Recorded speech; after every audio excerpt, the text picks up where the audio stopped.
Chapter 2478. Now that you mention it, I don't dare to say anything. Huamin looked at Suyu, who was smiling so innocently, and suddenly didn't dare to say anything. Oh, just say it. I won't get mad at you. In fact, Suyu was thinking, when did I ever get mad at you? Really? I'm not well educated. Don't lie to me. Huamin didn't seem to believe him. Really? Say it. Hurry up. Suyu's impatience rose and he began to urge him. Here's the thing. At Southside, there are actually a lot of good single girls. There are straight-A students with high academic qualifications, beautiful goddesses, extremely intelligent lolas, and those with good family backgrounds. I did a comparison. There's an outstanding female anesthesiologist in the anesthesiology department. She's new here not long ago. Apparently, her family background is good and she's very hardworking. Most importantly, she has the face of a celebrity, very much like that celebrity Louis Fay. She's very beautiful, pure, and otherworldly. A lot of male doctors in the hospital are chasing after her, but she rejected them all. I guess she's a girl with character, so... I want to ask you, do you want to get to know her? Huamin worriedly finished the story, and Suyu immediately understood. Huamin was going to introduce him to a girl. This day finally came. Hearing this, Suyu didn't say anything. He lowered his head and ate slowly. Huamin became even more nervous. When he saw Suyu, he suddenly remembered what Little Bean said before. She thought that if it was for Suyu's good, he shouldn't keep him single. If there were any good girls, he should introduce them to him. But with Suyu's temper, he wouldn't hesitate. She was afraid that he would get mad at her, so she stuttered and told him her purpose. You're not mad, are you? Huamin asked anxiously. Suyu picked up a tissue and elegantly wiped his mouth. Then, he looked up at Huamin. Mad? Why should I be angry? Do you think I'm so petty? No, that's not it. I'm just afraid that you'll think too much and think that what do you think of me? Continue. Suyu looked at Huamin. Huamin felt even more awkward. I was afraid that you would think that I was meddling in other people's business. Meddling? How could that be? You didn't. You're doing this for my sake. You took the initiative to introduce girls to me. Isn't that great? For some reason, Huamin felt an inexplicable sadness in his heart when he heard Suyu's words. Suyu, but Mian, are you sure such a nice girl isn't gay? Suyu suddenly asked. Huamin didn't know what to say. Why are you so serious? I was just joking. Suyu laughed. I'm really doing this for your own good. Huamin anxiously tried to explain. I know, Mian. You don't have to explain. I've known you for a long time and know you very well. I know that you wouldn't do anything to hurt me, Suyu said with a serious expression. Huamin immediately nodded. Yes, I'm glad that you think so. Niao Lingxian came to you before, right? Suyu asked. You mean Cici's sister? She is actually quite nice. At least, I don't think she's the same type of person as Xiao Qingya, Jian Tong, or Mo Shui, Huamin commented objectively. Even so, I still don't like her. I know. That's why I wanted to ask you if you want to meet the girls in our hospital, Huamin said word by word. Mian, if I say yes, will you be happy? Suyu asked her affectionately. Chapter 2479. Huamin didn't know what to say. You don't have to say anything else, just tell me if you're happy or not, Suyu asked. Of course I'm happy for you. I feel the same way as Lord Su, Pudding, Mr. Su, and Mrs. Su. You can't be alone forever. Huamin said slowly. If you're happy, then. I promise you. Ha. Huamin was surprised to see Su Yu being so agreeable. I promise you. You can arrange a time to meet and let me know. Thank you for lunch, Mian. Rest well and take care of yourself. Then, Su Yu got up and left. After he left, Huamin came back to her senses. She suddenly felt that Su Yu was a little sad today. Wasn't it too cruel for him to do this? Huamin thought to herself. After a busy afternoon, it was time to get off work. Huamin's car was sent for maintenance, so she didn't have a car to drive. Dr. Hua, let me drive you. I know you live in South Hill Manor. Although it's not on my way, I can drive you to Wanshi Road. You can take the subway yourself. It'll be more convenient. Otherwise, you'll be stuck in traffic during rush hour. Lu Zhe parked his flashy purple Ferrari in front of Huamin, attracting a lot of attention. It's okay. Thank you, Dr. Liu. I've already called my husband. He'll come pick me up. If that's the case, alright then, Lu Zhe drove away. Only then did Huamian slowly take out her phone. In fact, she had lied just now, she hadn't called Mr. Qin.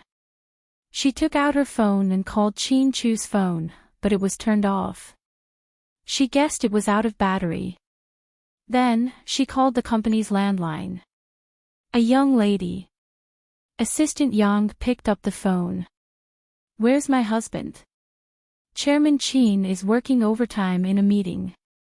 There's a problem with the project, so the partners sent someone to discuss with Chairman Qin how to solve it. Ah. What happened? Is it serious? Huamin's heart was in his throat again. It's not serious. It's just a problem with the ratio.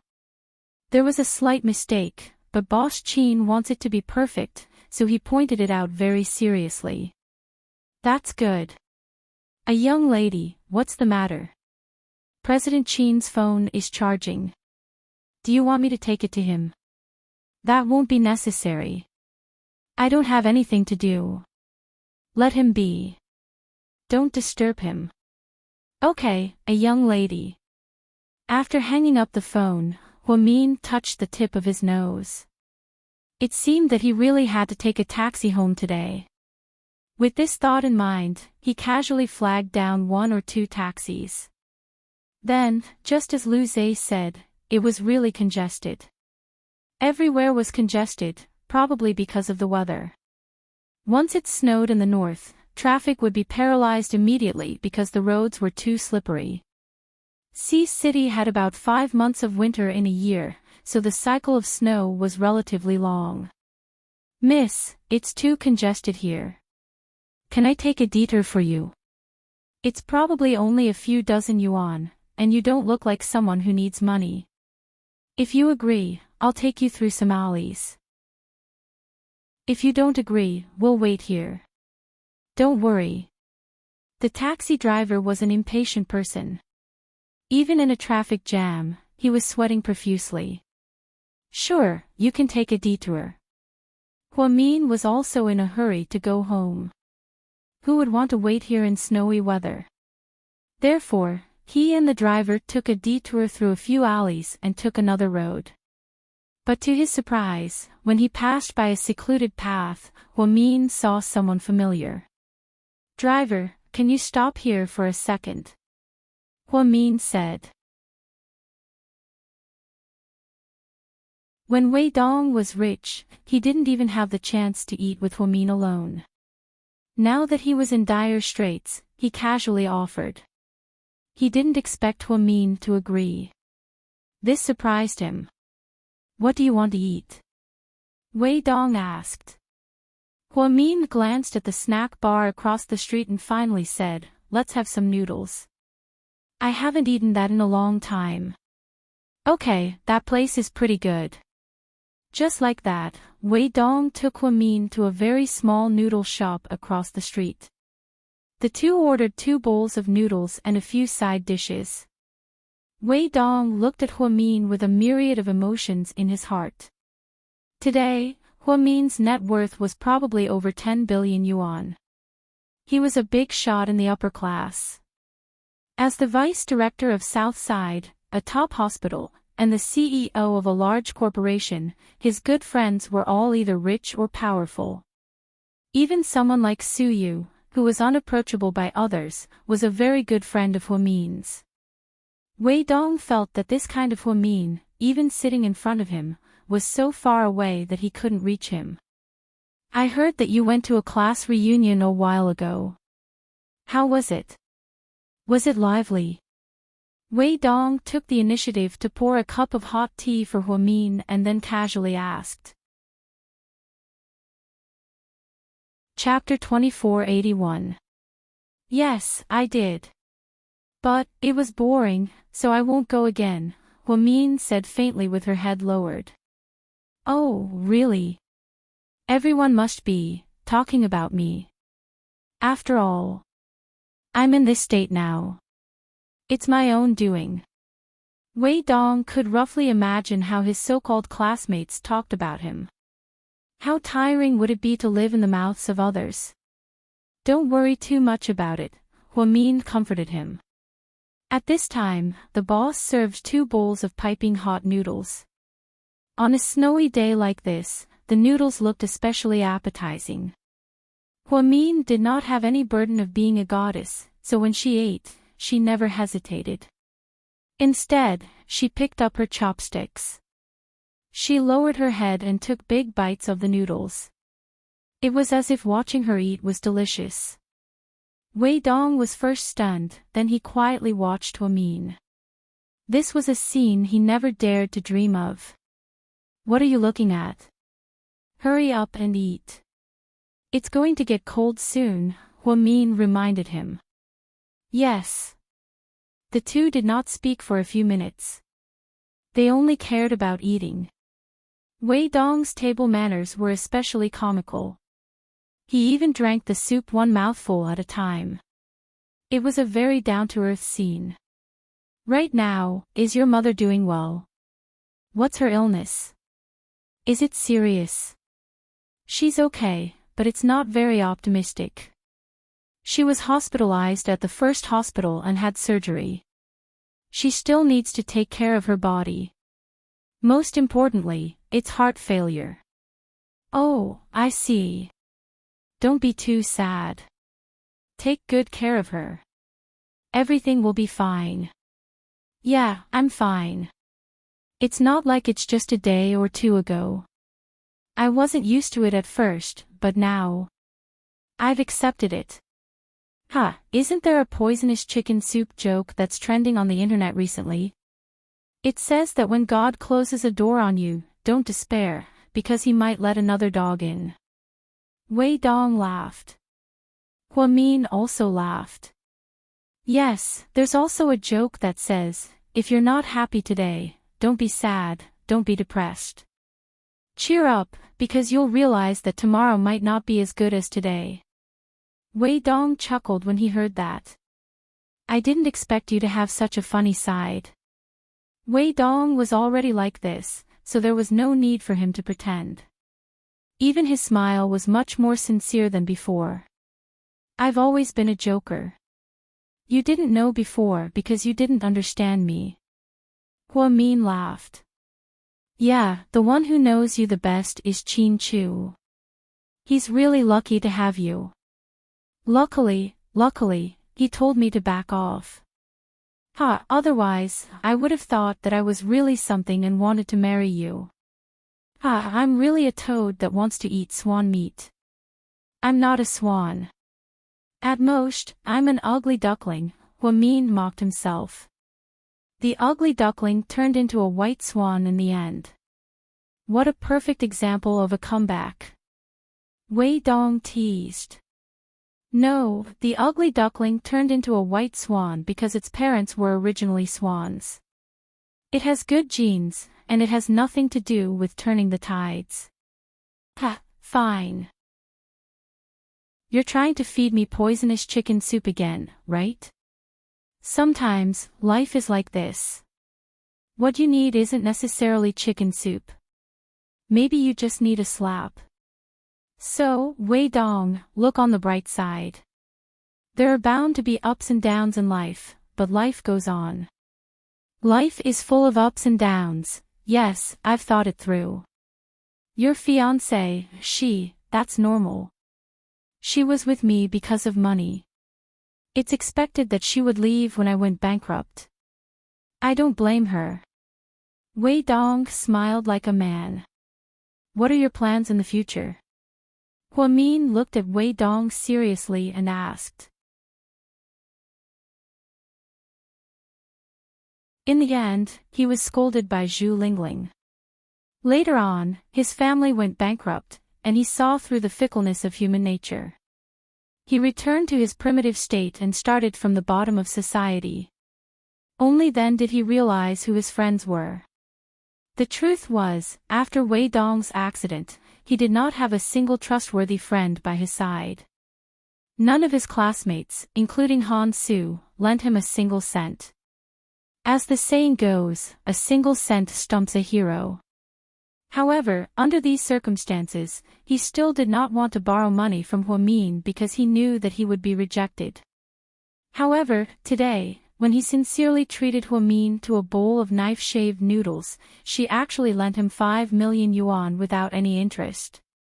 Huamin's actions shocked Wei Dong once again.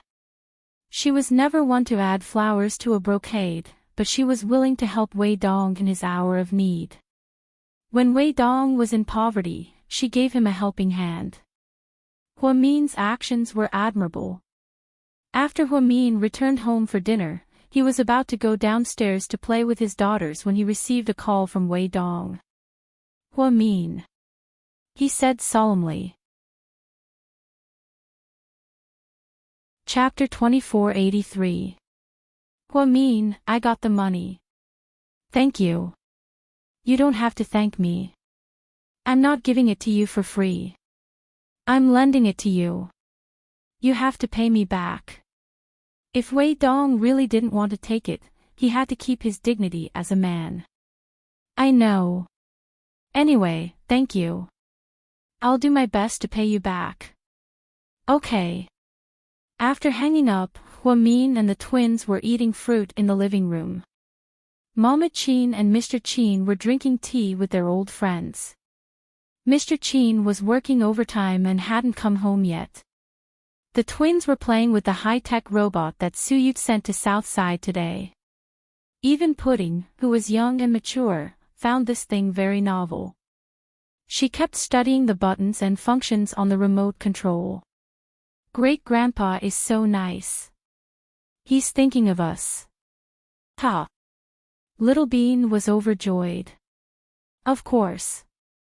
Mommy said that when we were just a few months old, Great-grandpa fought with Lord Su to hold us. He's such a cute old man. But sis, have you noticed that handsome Su has fallen out of favor ever since we came to this world? Little Bean looked at her sister. Yeah. Handsome Su is an adult. He won't care about these small details. Oh, right. If handsome Su wanted to get us toys, could he have sent them to our house? Why did he send them to Southside for Mommy? Little Bean suddenly started gossiping. Don't blame him. It's hard for him to find an excuse to see Mommy. Pudding looked like she understood. Huamian coughed violently. Ahem, don't talk nonsense. Your Uncle Su came to Southside to do a physical examination and give me the stuff. Hey, we're just joking. Mommy, don't take it so seriously. Little Bean looked at her mother's embarrassed face and smiled mischievously. To be honest, Mommy, if Daddy didn't come back, would you really be able to stay chaste and reject Suyu's love? Little Bean continued to tease her mother. Little Bean, when your daddy comes back, you can ask him the same question again. Hua-min smiled. No. Daddy will get mad. Little Bean immediately shut up when she heard Hua-min mention her father. The two brats were really troublesome. In fact, Siu had sent the things to Southside and even had a meal with her. She didn't think it was necessary to go through so much trouble. She could directly bring the children to the Su family's villa or South Hill Manor. However, Siu didn't do that. He wanted to hide his little secret, but it would still be seen by everyone. Hua-min sometimes felt that Suyu was a smart person. But sometimes, he was so silly that he was cute. At this moment, Chin Chu opened the door and returned. Hubby, have you come back from the construction site? Hua-min asked. Yes. Have you eaten? Yes, I ate with a client. Hua-min stood up. You've worked hard. Shall I make you a cup of coffee? There's no need. Honey, take a seat. I'll go to the study. There are still some drawings that I haven't finished editing. I'll go take a look. Mr. Chin took the folder and went upstairs. Mommy, what's wrong with you and Daddy recently? Did you guys fight? Pudding turned around and asked carefully. No. Then why do you guys look like you're in a Cold War? Pudding didn't believe it. Cold War. You're thinking too much. Maybe we've been too busy recently and haven't had time to talk about love. Hua-min sighed slightly. Mommy, you can't let your guard down. You have to hold on to Daddy tightly. Otherwise, another woman might take advantage of the situation. Pudding instilled a sense of crisis into her mommy. Okay, my little princess. You two go have fun. Children shouldn't get involved in adult matters. Just then, Hua-min received a WeChat voice message. It was from Cici. Mian, are you free? I want to talk to you. Cici's voice sounded like she was about to cry. Hua-min's heart skipped a beat when he heard this.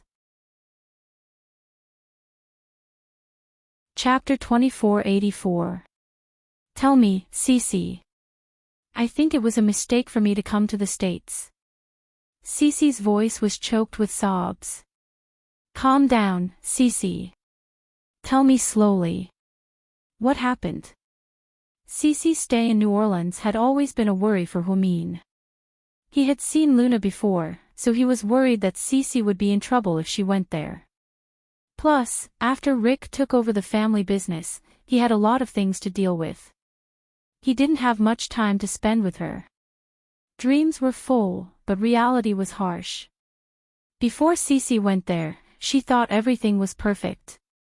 But after she went there, she realized that things weren't as easy as she thought. Mian. I'm in a bad situation right now. Cici, what's wrong? Did you have a fight with Rick? Hua-min thought that although Rick didn't talk much, it was impossible for him to have a change of heart or abandon her. Unless they didn't communicate well, it was normal for them to have some conflicts and arguments. No, Rick is very, very good to me. He's very, very good to me. Cici corrected him. Then why are you so depressed? Hua-min held his phone and quietly sent a WeChat message to Cici. I think I'm a burden to Rick. Cici's voice was full of guilt. Before Hua-min could speak, Cici continued, Mian, I used to think about Rick's mafia identity, and I didn't mind. But when I saw him kill people with my own eyes, and when I was on the run with him, I realized that this kind of life is terrifying. So, you want to back out? Hua-min asked her. No, that's not it. I just want to take Rick and jump out of this circle. I want to leave this life of living on the edge of a knife and live a normal life. Cici, don't be so naive. That's impossible. Cici was silent for a long time. Mr. Chin and I have been to New Orleans before and we've seen Rick's lifestyle. He's not someone who can give up easily. He has so many enemies and gangsters working with him. If he quits, it's hard to say whether he'll survive or not. Cece, everyone has the right to choose their own life. If you really don't like this kind of life, either you leave Rick or you have to face it with him. Mion, am I too weak? Cece asked in a low voice. No. For a girl who knows nothing, what you're doing is very brave. Mion, I'm not afraid of death, but I'm afraid of Rick dying. It's a contradiction, isn't? He's so young, I don't want him to live such a life. Cece, have you seen Luna? Is it the woman who claims to be Rick's fiancée? Cece asked. Yes. Not long after we came back, that woman came and tried to show off, but Rick kicked her out. Then, she went to find her father, who wanted to kill me. When Rick found out, he was furious and turned against him. They fought, and not only did they end up cooperating with him, but Luna's father was also injured. Now, that family is Rick's enemy. That's why I said that I'm a burden to Rick. People here don't like me because they think I brought bad luck to Rick. If he was with Luna, it would be better. Not only can't I help him, but I'm also causing trouble for him. So, Mion, what should I do? I'm so sad. With that, Cece began to sob again. Hua-min could tell that Cece was depressed. Otherwise, she wouldn't be crying on WeChat. Chapter 2485. Cece, don't think that way about yourself. When I was with Mr. Chin, there were so many people who objected, but in the end, I insisted. Don't give up. As long as you think he's worth your love, don't give up. It's not easy to meet someone who loves you and who loves you back. Rick may not know how to express his feelings, but I can see that he cares about you. It's not easy for you two to get to where you are today, don't give up so easily. Sister Mion, I'm not giving up. I'm not even afraid of death, how could I give up? I'm just afraid. I'm afraid that I'm really a jinx and that I'll drag Rick down with me. Don't care about other people's opinions. It'll be hard for you to live in their mouths. Listen to me and feel with your heart. Rick's family background is very complicated. He's had a lot of hatred since he was a child, and his parents didn't give him much love.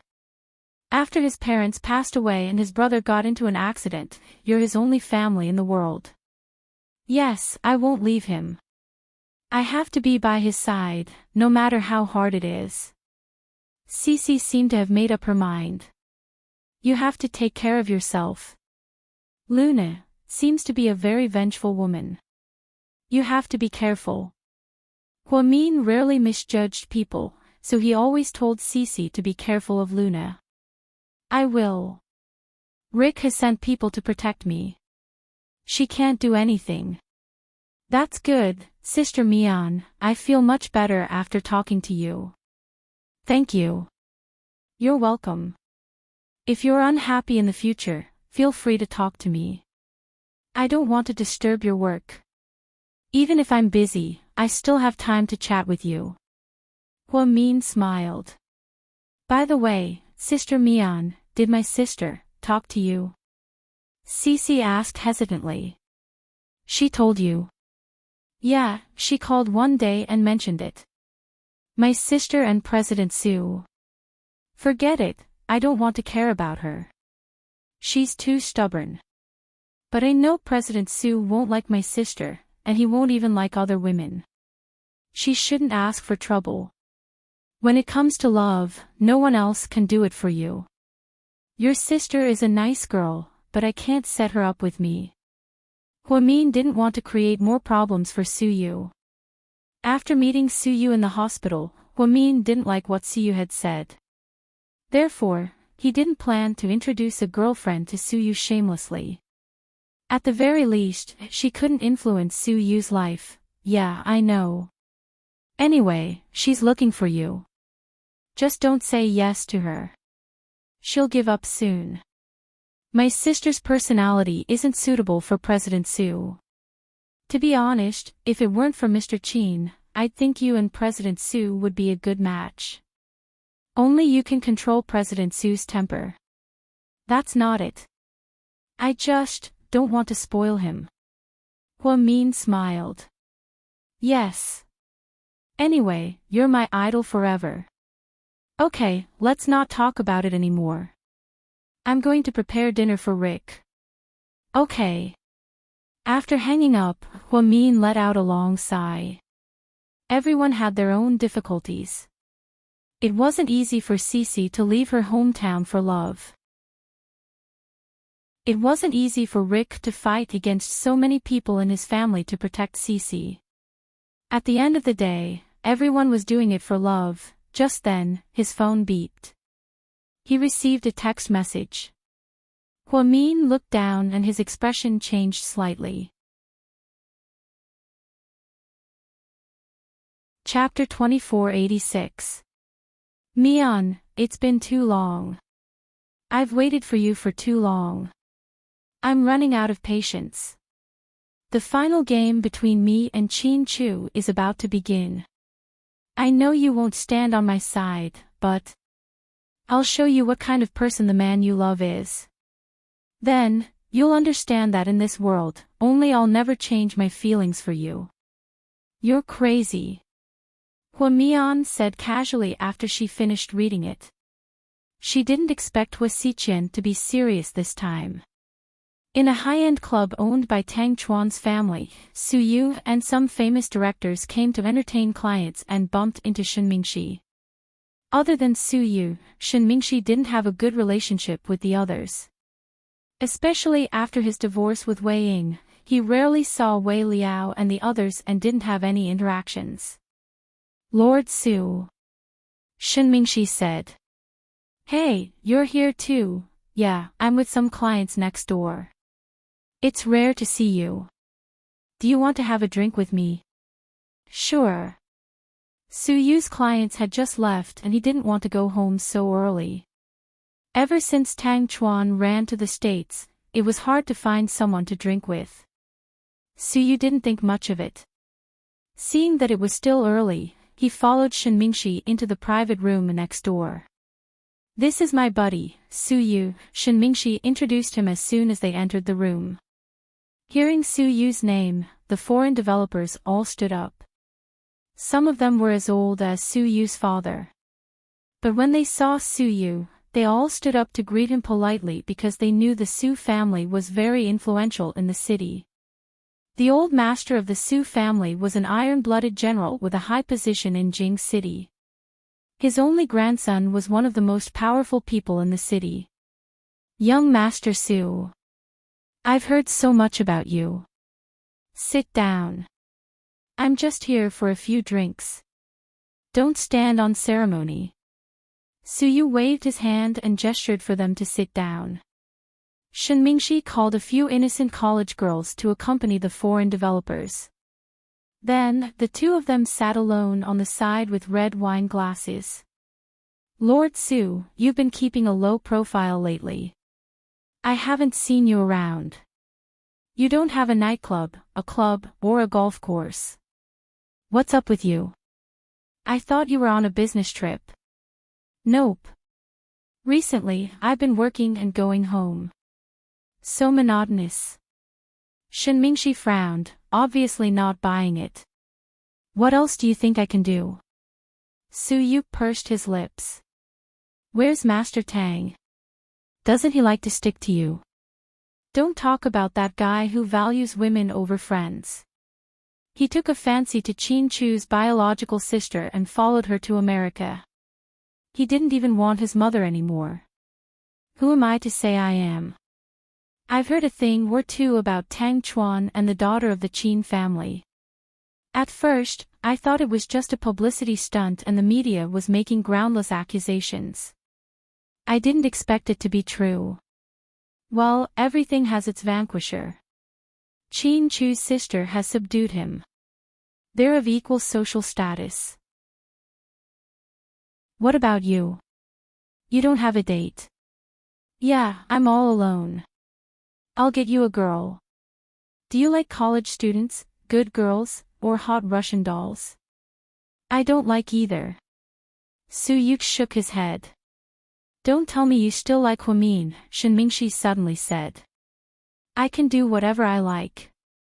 It's my right to be in anyone's way, Suyu said jokingly. Lord Su, I have something to say, but I don't know if I should say it. Since you said so, you must have something to say. Go ahead, let me hear it. Suyu was in a good mood, so he started to talk about Huamin with Shenmingshi. He rarely talked about Huamin with friends other than Wei Liao and Tang Chuan because he felt it was blasphemy.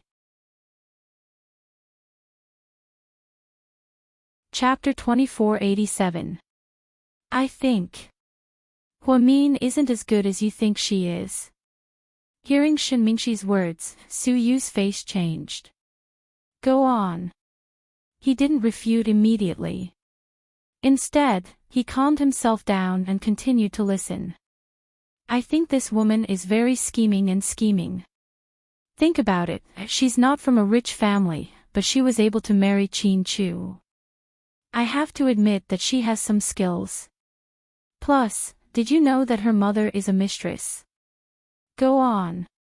Suyu lowered his head and rested his chin on his hand. She dated Qin Chu when she was still in school.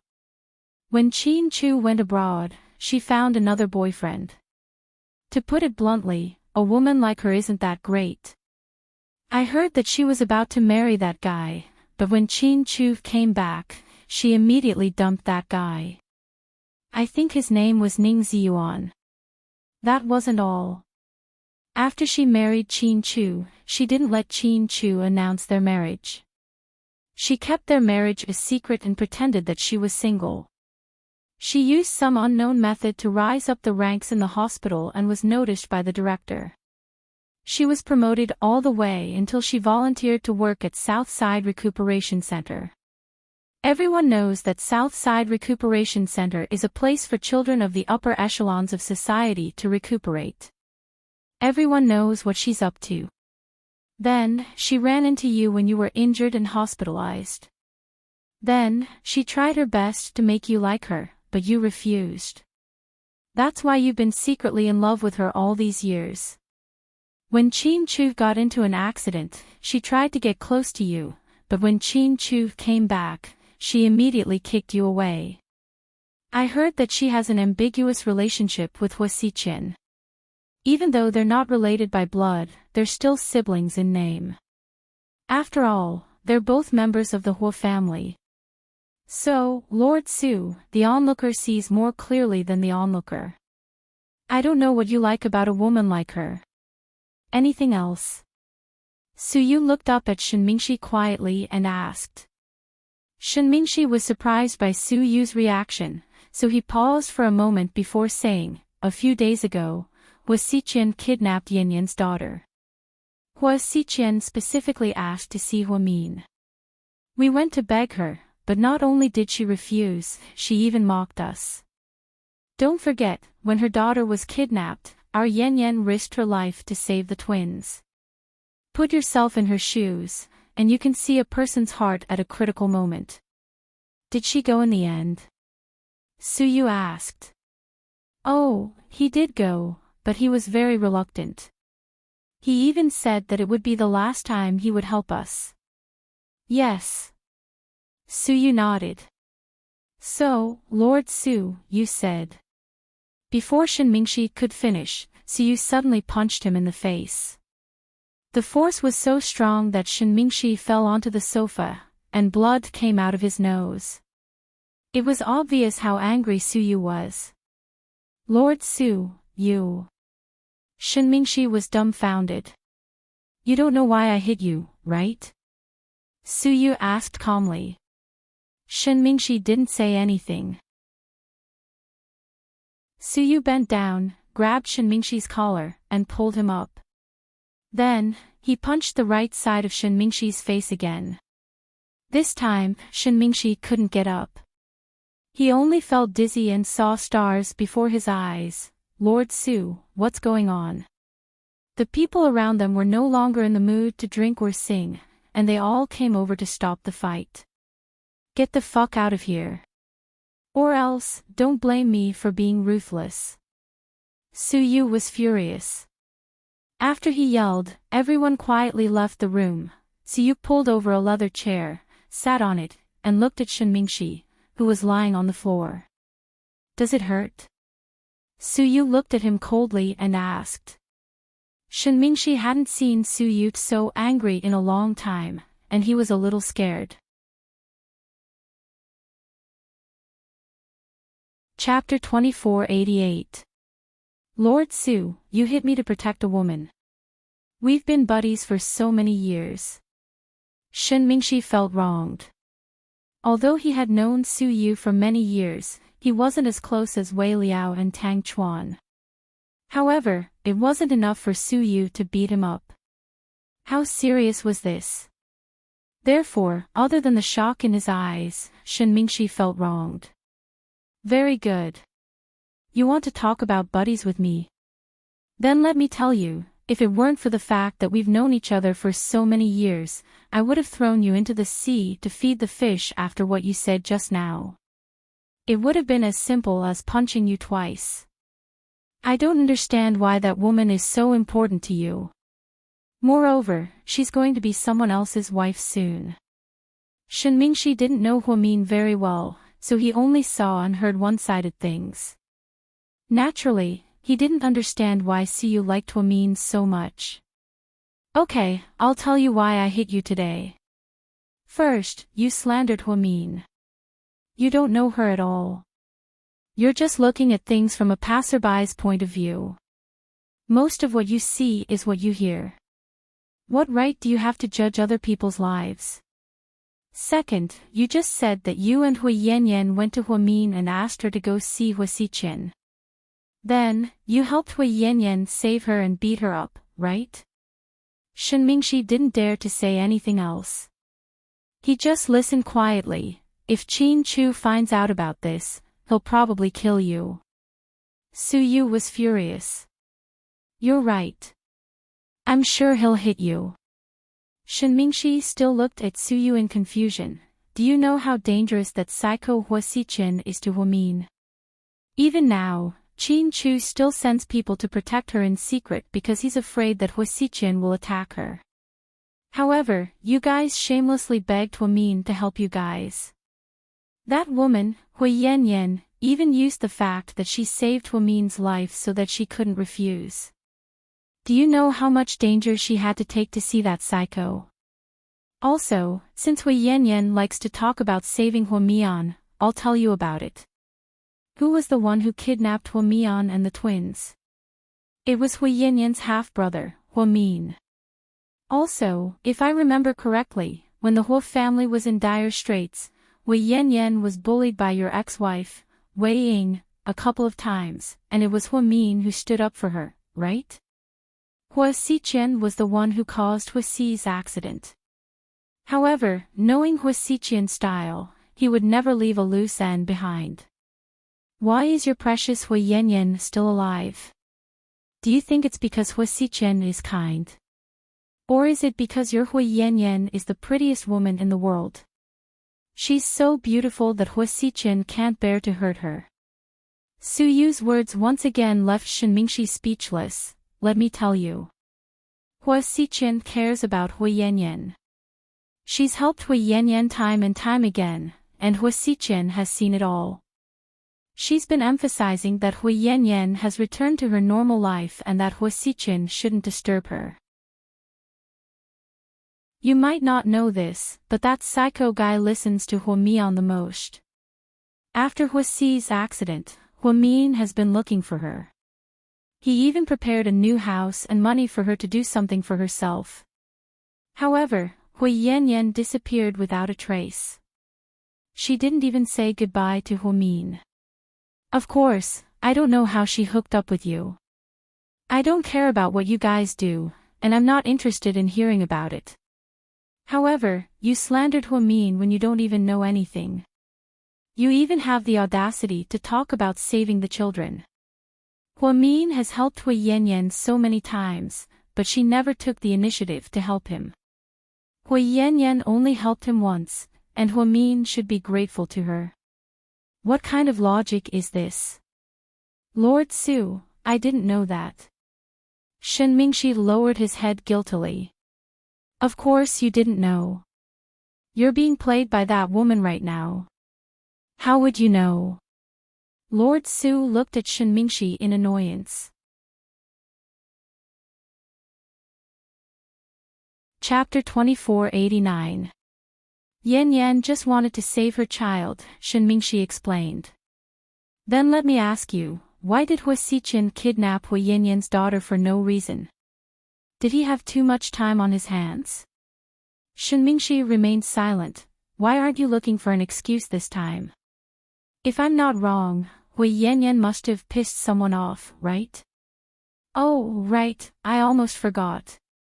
Hui Yanyan isn't that capable, and the recent negative news about the Hui Corporation doesn't seem to be Qin Chu's doing either. So, it was you, right? You did something, didn't you? I'm just worried about what Yan Yan went through these past few years. You know, if it weren't for Hui Xiqin, would she still be the high and mighty socialite of the Hui family? She wouldn't have ended up marrying a scumbag by mistake and giving birth to a single mother. She only has herself to blame. Speaking of her background, I want to ask you. You keep saying that Hui Min's mother was a mistress, but what about Hui Yanyan's mother? Shen Mingxi remained silent. Jiang Hong is the only legal wife in the Hui family, right? Who does Shen Jiani think she is? A mistress that Chairman Hui kept when he was alive. I'm afraid she's the most high-profile mistress on earth, right? Not only did she live in someone else's house without a proper status, but she also gave birth to an adulterous child. Shen Mingxi's expression darkened when he heard this. Besides, it's her own choice to marry a scumbag. Who's to blame? You keep saying that Hui Mian doesn't know how to love herself, that she's promiscuous and seductive, but as far as I know, Hui Mian has only had one man, Qin Chu. She's never had physical contact with another man. Before the Hui family went bankrupt, Hui Yanyan's private life was already rotten. Who knows how many men she slept with and how many children she had aborted. After the Hui family went bankrupt, she was despised and had to marry a scumbag. Shen Mingxi, you're a smart man. How did you fall for Hui Yanyan's tricks? It's bad enough that you were used, but how dare you talk about Hui Min's sins in front of me? Let me tell you, Su Yu, didn't live the past 30 years for nothing. When I was in the army, going through life and death training, you were still in school. I'm a good judge of character. I know best what kind of person Hui Min is. People like Hui Yanyan are nothing but clowns. She uses her little smarts to commit crimes and pretends to be a lotus flower in front of you. Over the years, not only has her IQ dropped, but her tastes have also become unusually vulgar. Today, I'm telling you that we're no longer brothers. Don't tell me that you're an idiot for a woman. I, Su Yu, don't have such a stupid brother like you. After saying this, Su Yu opened the door and walked out of the private room. With a loud bang, the door slammed shut. On both sides of the corridor, no one dared to make a sound. They all made way for Su Yu. Su Yu walked out of the nightclub with a dark expression on his face, but after giving Shen Mingxi a good scolding, he felt a lot better. Su Yu took a deep breath. Then, he got into his black Lamborghini and sped away. Young Master Shen, are you okay? Do you need to go to the hospital? After Su Yu left, those people only dared to go in and help Shen Mingxi up. No need. No one is to mention what happened today. Otherwise, I won't let you go, Shen Mingxi reminded them. Yes, young Master Shen. Don't worry. We won't say a word. Shen Mingxi didn't expect that Su Yu would beat him up so badly that his face was almost disfigured just because he said something bad about Hui Min. Should he say that Su Yu was impulsive, or should he say that he wasn't careful enough? But Su Yu's words did move him a little. Inside a high-end residential area. Mingxi, you're back. Are you hungry? I've made soup. Hui Yanyan walked out of the room in a slightly sexy lavender nightgown. You actually know that Hua Min went to beg Hua Xichen that day. The consequences would be very dangerous, right? Shen Mingxi suddenly asked her.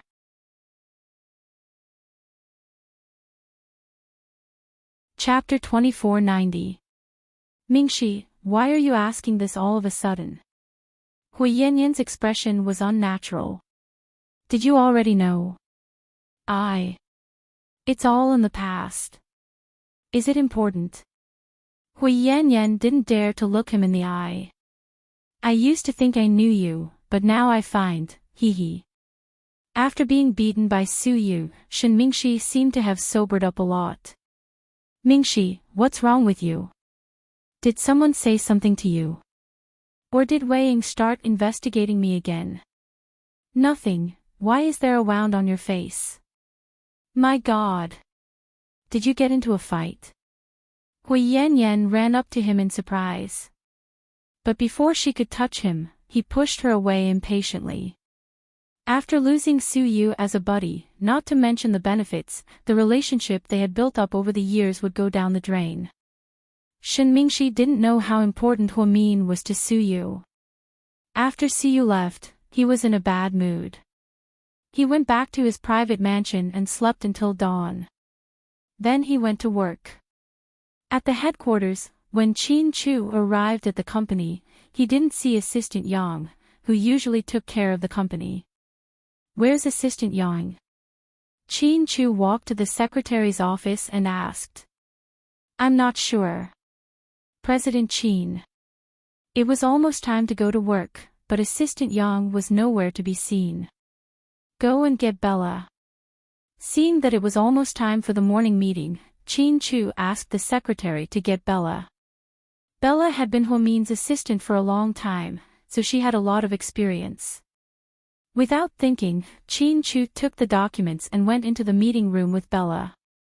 When the meeting ended at 9:30 a.m., Assistant Yang was still nowhere to be seen. Qin Chu had just asked if Assistant Yang was here when his cell phone rang. Did you oversleep?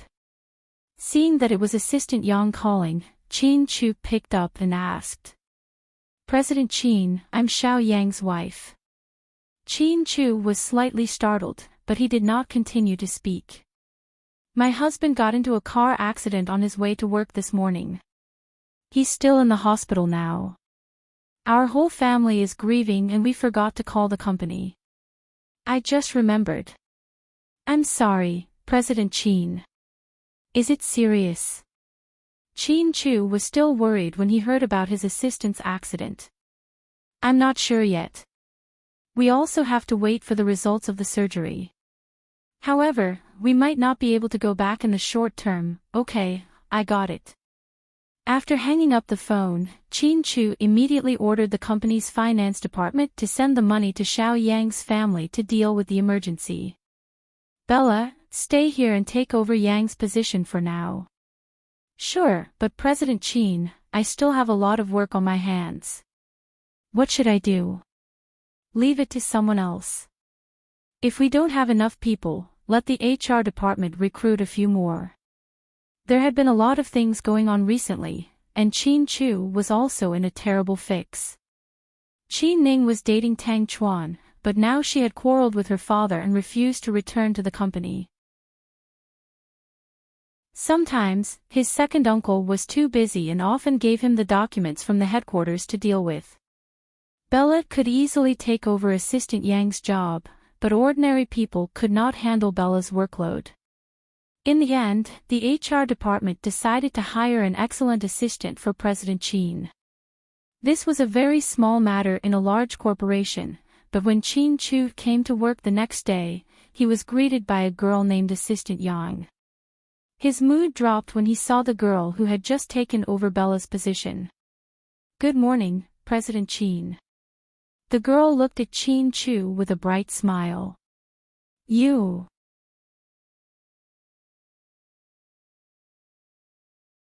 Chapter 2491. You. How did you?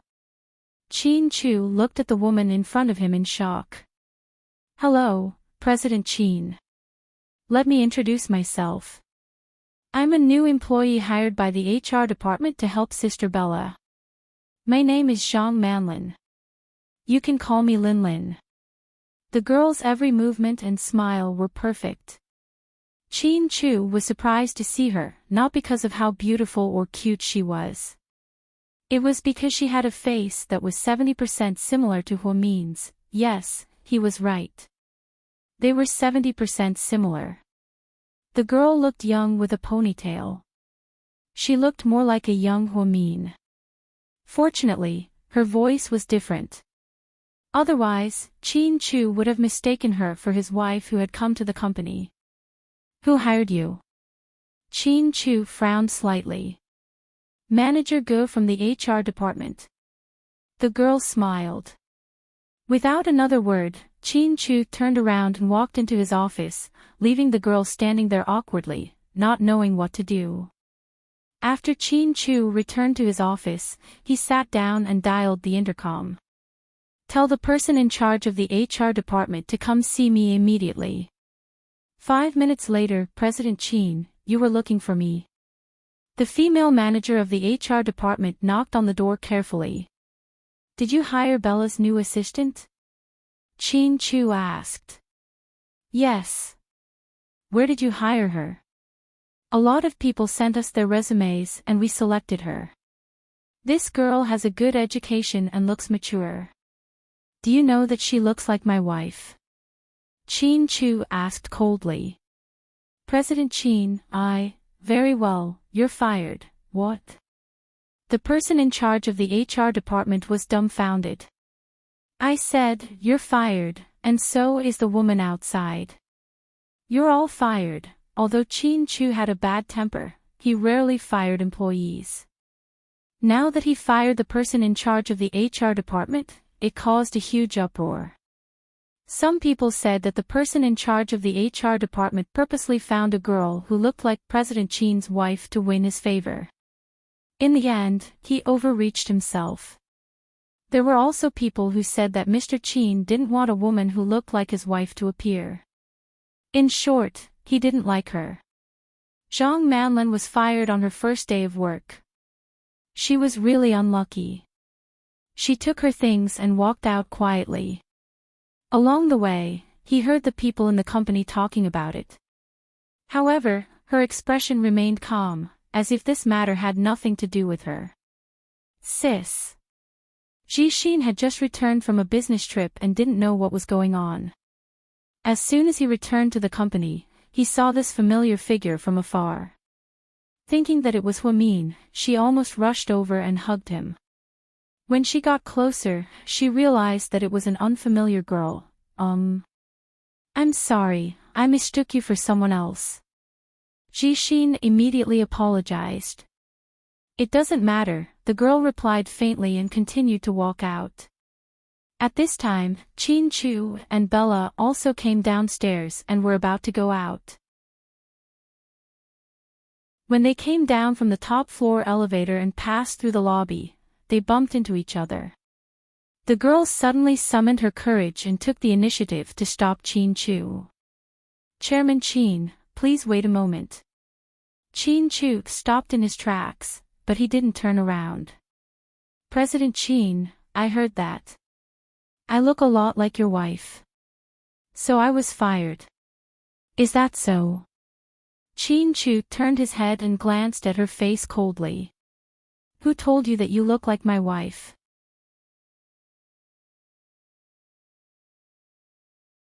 Chapter 2492. Isn't the entire company talking about it? To be honest, I was quite happy when I was hired by your company. After all, it's a world-renowned company. But now, it seems like President Chin is just an emotional man. He didn't even give me a chance and fired me. Not only me, but the person who hired me was implicated as well. If this was in ancient times, it would be the behavior of a tyrant. The girl suddenly changed the topic and became sharp-tongued. She ridiculed Chin Chu in front of all the employees. No one dared to even breathe loudly. Is this little girl crazy? Is she mentally ill? How dare she talk back to President Chin? Some of the employees whispered among themselves. Our company doesn't want employees who talk back to their superiors. Bella couldn't stand it anymore and looked at the girl as she replied. Miss Bella, that's not right. I was fired 10 minutes ago, and I'm no longer an employee of your company. So, you don't have to worry about anything. I just want to say that young entrepreneurs and listed companies are just a so-so. If you don't want me here, there will be other places for me. Then, the girl hugged her personal belongings and turned to leave. She really looks like my sister. Shin was dumbfounded. I don't think so. Huamin isn't that reckless, Bella calmly analyzed.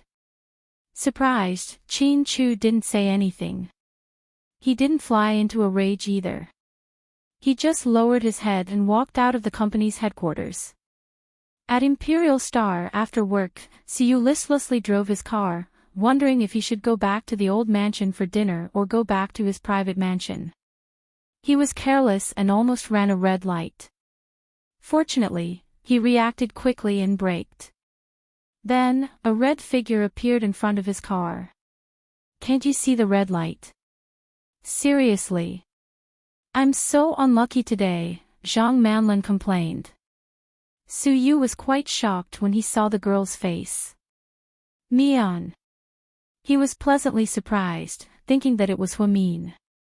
Just as he was about to call out Mian's name, the girl looked up. After taking a closer look at her face, she realized that she wasn't Huamin, but she really resembled him. Whether it was her back view, figure, appearance, or even hairstyle, she was very similar to Huamin, but she obviously looked younger. The driver behind kept honking, but Siyu had no intention of leaving. Siyu wanted to say something. The young lady lowered her head and looked at her trousers. Don't worry, I'm not injured. I won't cheat you. It's just that my trousers are a little loose. Forget it, I'll fix it myself later. Then, he crossed the road and walked away while muttering to himself. Siyu only came back to his senses after she walked past him. Then, he felt that this matter was a little strange. He couldn't help but send a WeChat message to Huamin. Are you there? Yes. I just saw a girl who looks very much like you. Maybe she's my twin sister or something. Huamin laughed. I'm not joking, it's true. Where did you see her? Is she pretty? Huamin replied to Su Yu while eating an apple. How should I put it? I can't say for sure. She gives off the same vibe as you. I think it's a little strange. Mian, you have to be careful. Okay, don't worry, I'm fine. Huamin nodded. In fact, he didn't really take these words to heart. Just then, Chin Chu opened the door and walked in, looking a little tired. Honey, you're back. Huamin stood up and took the briefcase for him. Daddy, you're in a bad mood. Look at your dark face. Little Bean immediately saw that her daddy's expression wasn't right. Mian, come upstairs with me, I have something to talk to you about. Chin Chu rarely spoke to Huamin so formally, so as soon as he finished speaking, Huamin realized the seriousness of the matter.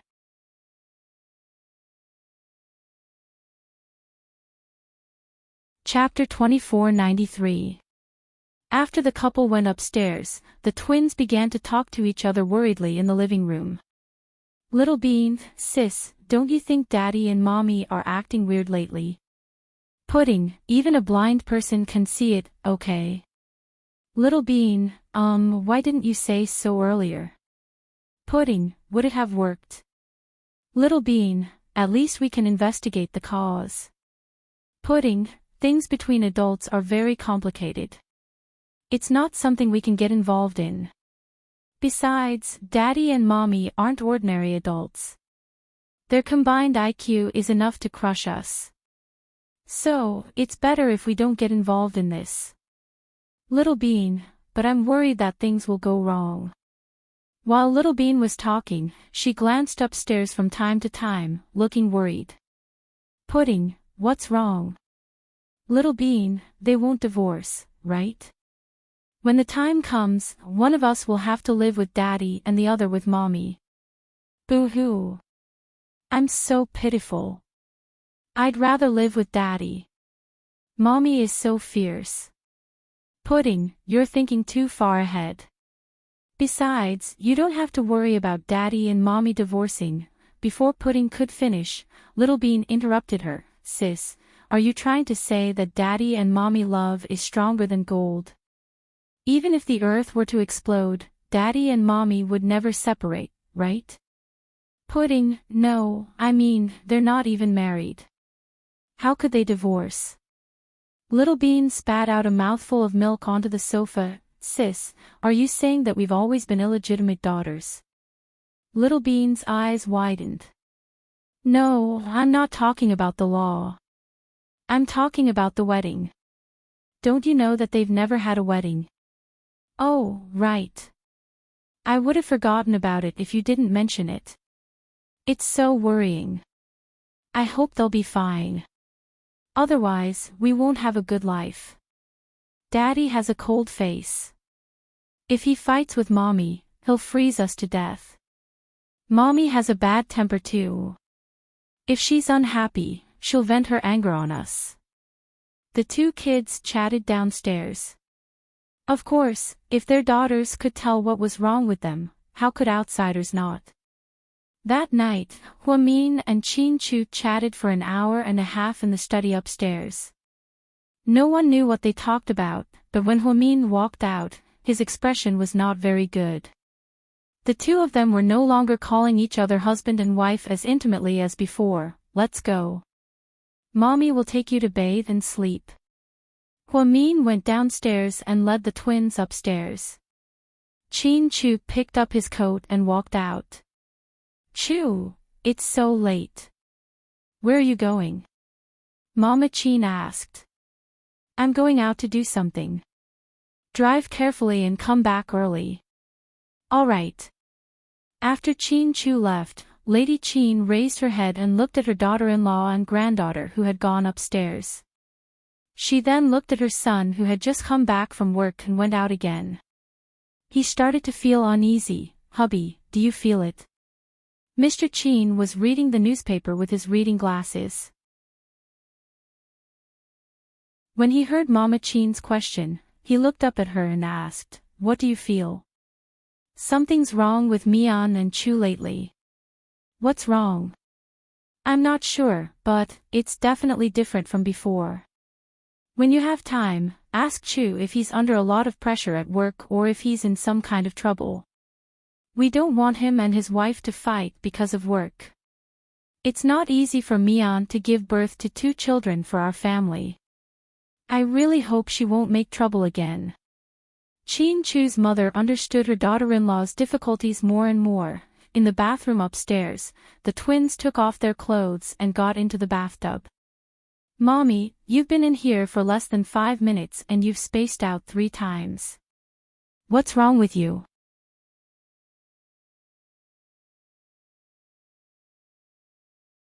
Chapter 2494. It's nothing. You're lying. Pudding didn't believe her. Okay, you two hurry up and go to bed, Huamin lectured her 2 daughters. Pudding didn't ask too much since her mother wasn't in a good mood. After Huamin bathed the girls, she put them to bed. At around 10 o'clock, her 2 daughters were asleep. She closed the door and went back to her bedroom. She walked in the dark without turning on the lights. She stood in front of the floor-to-ceiling window and looked at the scenery downstairs. It was going to be another sleepless night. The next morning, when Huamin drove to Southside Recuperation Center, she saw a few nurses chatting in the lobby. When they saw Huamin, they immediately greeted him. "Good morning, Vice Director." "Good morning." Huamin nodded slightly. Then, when she turned her head, she heard the nurses say, "It's too similar, it's too similar." Huamin wasn't someone who liked to gossip, so she didn't ask what was going on. However, when she arrived at the office, Chen Jia looked at her strangely. "Jia, what's wrong?" "Director, our hospital's finance department hired a new accountant today. Our hospital is so big, we hire new people every day. It's not like I'm in charge of this." Huamin smiled. She took off her coat and hung it up carefully. Then, he took out the neatly folded white coat from the cupboard and put it on. This series of actions was very skillful. "Director, you haven't seen the new girl yet, right?" Chen Jia asked carefully. "Yeah, I haven't seen her yet. I just got here." "What's wrong?" Huamin was confused by Chen Jia's hesitation. "Forget it, I don't know what to say. You'll see her in the morning meeting, and then you'll know what's going on." "So mysterious. Does she look like Fan Bingbing?" Huamin joked. 15 minutes later, she saw Zhang Manlin in the conference room for the first time. Huamin himself was deeply shocked. It was as if he was looking into a mirror. No, it was more accurate to say that he was looking at another version of himself. It was a magical feeling. All the colleagues at Southside also exclaimed that they were too similar. Chen Jia, who had been with Huamin the longest, couldn't help but sigh. How could there be such a similar woman? "Hello, Vice Director Hua. I'm Zhang Manlin." "Hello, I'm Huamin." Huamin was a calm person. Even in this situation, he didn't lose his composure. She suddenly understood why Siyu said that he saw someone who looked like her. It turned out that there really was one. The most miraculous thing was that this girl looked especially innocent because of her young age. She looked more like him when he was young. Huamin suddenly had a very unpleasant feeling in his heart. She wondered how Qin Chu would react if he saw this woman. "Chief, we can start the meeting now," Chen Jia carefully reminded him.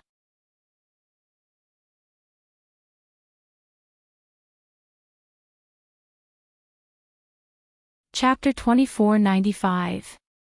It seems like the rumors are true. What rumors? Huamin was curious. Rumor has it that President Qin of GK spoils his wife to the point that he can't tolerate anyone who looks like her. It seems like I wasn't fired for nothing. What about you, Vice Director? Did you also fire me for no reason and convict me just because I look like you? After the girl said this, Huamin suddenly realized that she was a very smart person. Without a doubt, her words put Huamin on a pedestal. If he fired her, it would seem too petty. How could the vice director of Southside be so narrow-minded? If he said no, Huamin felt that it was too weird to keep someone who looked so much like him under his nose. After a moment of silence, Huamin nodded. "I won't." "That's good, then there's no problem." "Thank you, Vice Director. But I still want to say that my face was given to me by my parents. I can't do anything about it, but I can say for sure that I'm not related to you by blood. I asked my colleagues about your blood type, and it's different from mine. Most importantly, my parents are just ordinary farmers and don't have that many complicated feuds with rich families. So, of course, I won't shamelessly claim kinship with you, Vice Director. You don't have to worry about that. I'm going back to work, thank you for taking your precious time." Then, the girl opened the door and left. Huamin's expression became complicated. This girl's attitude towards her wasn't flattering or rude, but there was a hint of arrogance in her bones. That arrogance was becoming more and more like her when she was younger. In a trance, she had a feeling that she had traveled back in time to 10 years ago. Zhang Manlin was an extremely cheerful person, even a bit of a tomboy. She got along well with everyone. She was the center of attention wherever she went. Although she wasn't stunningly beautiful, she had a strong presence. Therefore, for the first few days, South Side was in an uproar. Even President Wu, who came back from a business trip, came to see this girl in person. The male doctors in the hospital were even more attentive to the young lady because she was single. For a time, everyone in South Side, be it the doctors, nurses, anesthetists, or even patients, had a harmonious relationship with this young lady. At this moment, Huamin's heart began to subtly change. He couldn't describe what he was feeling. He just felt unhappy. He couldn't say he was jealous, but he couldn't say he was happy either. She couldn't say that it didn't matter. She hadn't cultivated to the point where she had no desires. Lunchtime Southern District cafeteria, wherever Zhang Manlin went to get her food, the place would be filled immediately. Then, a group of people would start chatting and laughing. "Manlin, are you really not related to our vice director?"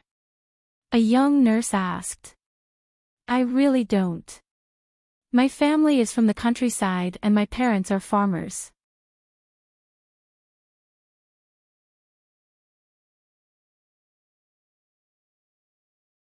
Chapter 2496. "Whatever," Huamin replied faintly. "Should I call you Dr. Hua or Vice Director Hua?" Lu Zhe asked with a smile as he held his plate. "Either is fine." "Then I'll call you Dr. Hua." "Vice Director Hua sounds good," Lu Zhe said half-jokingly. "It's okay. I'm not young anymore," Huamin said frankly. "Who said so?" "Dr. Hua is still in his prime." "Ha.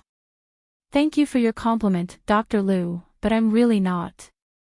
"Did you fix your car?" "I think so. I don't have time to pick it up." "Yeah. I saw you driving a white Porsche this morning. You have a lot of luxury cars in your family." "Qin Chu is really rich," Lu Zhe commented objectively. "Yeah. Otherwise, I wouldn't have dated him in high school. I did it so I could marry into a rich family," Huamin said self-deprecatingly. "You're not that kind of person, Dr. Lu, don't act like you know me very well.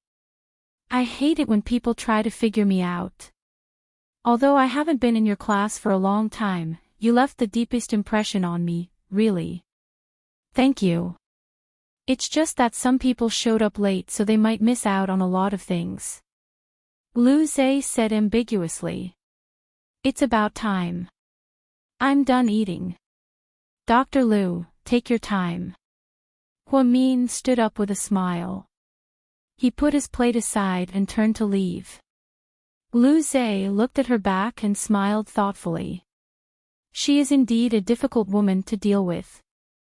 Siyu hadn't been in a good mood recently, so he didn't take the initiative to pick up the twins. In the end, the twins couldn't help but come to him.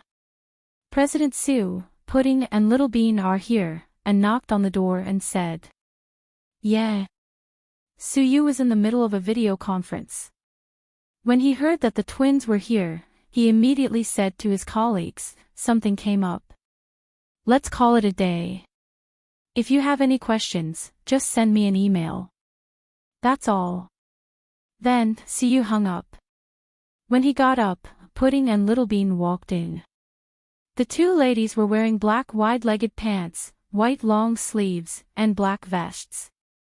They were dressed fashionably. "I'll give you full marks for your outfit today." Suyu's eyes were full of love. "Shut up. Why hasn't handsome Su visited us in so long?" Little Bean asked. "Haven't you been busy recently?" "It hasn't been that long, right?" Suyu felt wronged. "It's been 6 days. It's almost a week, okay?" Little Bean corrected him. Yes, it's my fault. I was careless." "Ha. But didn't I ask your mommy to bring you that robot? This can also be considered as making amends, right?" Suyu laughed. Pudding sat on the sofa and blew bubbles as she said, "Now that you mention it, I remember something. Handsome Sue, you're so busy. How did you have time to go to Southside to give the things to my mommy?" I went to Southside for a checkup. It's on the way." Sue made up an excuse. "That's not what my mommy said." "It doesn't match up, right?" Pudding continued to ask. "Oh, okay, you two little devils. I'm sorry, I'm guilty."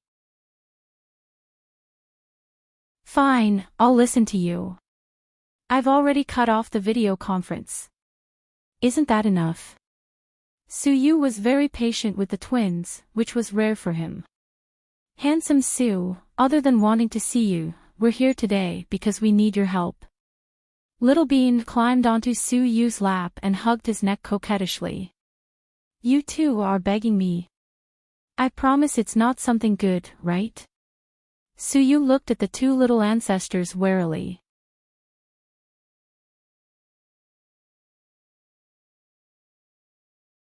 Chapter 2497. "Sis, this is a serious matter. You should tell him." Little Bean looked at Pudding with a bitter expression. Pudding nodded. Then, she looked up at Sue and said, "My daddy and mommy are in a fight." "No, sis, it's not a fight. I think they're in a fight right now. Or rather, they're in a Cold War," Little Bean corrected. "Cold War? Why?" Sue frowned. From what Sue knew about Huamin and Chin Chu over the years, he knew better than anyone how Chin Chu felt about Huamin. "I'm not sure. We don't dare to ask," Pudding said. "Yes, but I'm sure there's a problem," Little Bean added. "Are you sure you're not imagining things?" The twins' words made Sue very suspicious. After all, they were only 3 years old. "We're sure," the twins answered in unison. "So, what should I do?" Sue felt that this was too sudden, so he didn't know how to deal with it. "If we knew what to do, would we ask you? That's why we want to ask you. Tell us what to do, or help us." Little Bean looked worried. "This is a private matter between them. It's not good for outsiders to interfere. If I meddle too much, it'll make things worse and create more misunderstandings between them." Sue was good at this. He knew his place. Back then, he chased after Huamin without knowing anything. Later, when he found out that Huamin was married, he restrained himself and even deliberately kept his distance. Even when Chin Chu was missing for 4 years, he didn't use any underhanded means to make Huamin fall for him. So, when he heard that the couple was not in a good relationship, Sue's heart was in a mess. "Handsome Sue, I think this is a serious problem," Pudding said seriously. "Why do you say that?" "That's because Daddy and Mommy haven't been spending much time together lately. They usually don't talk much, and Mommy looks like she has something on her mind. But you know, Mommy won't tell us anything. After all, we're her daughters. But you're different. You're her friend. Maybe. I think maybe you can try asking Mommy what's wrong and we can help you solve it." Pudding analyzed calmly. "It's not good for me to see your mommy alone. We just met a few days ago, so we can't do it too often. How about this? I'll think of a way to confirm it later." "That's good too. Remember to tell us if you have any news. And, you must be hungry. Let me take you to eat something first." Just like that, Sue drove the twins to the hotel for crab porridge and some snacks. Then, he asked Shaoan to send them back. After the twins left, Sue took this matter seriously. Therefore, he ordered his subordinates to investigate secretly. Of course, it was useless to investigate the matter between Huamin and Chin Chu. So, Sue couldn't help but ask Huamian on WeChat. "Hello, Dr. Hua. Suyu picked a time in the morning because he knew that Huamin must be at South Side and not with Qin Chu. I'm here. What do you need, Lord Su? Huamin said half-jokingly. Oh, you can still joke. It seems like your mood isn't as bad as the rumors say. Who said I'm in a bad mood? Huamin asked back. Suyu stammered.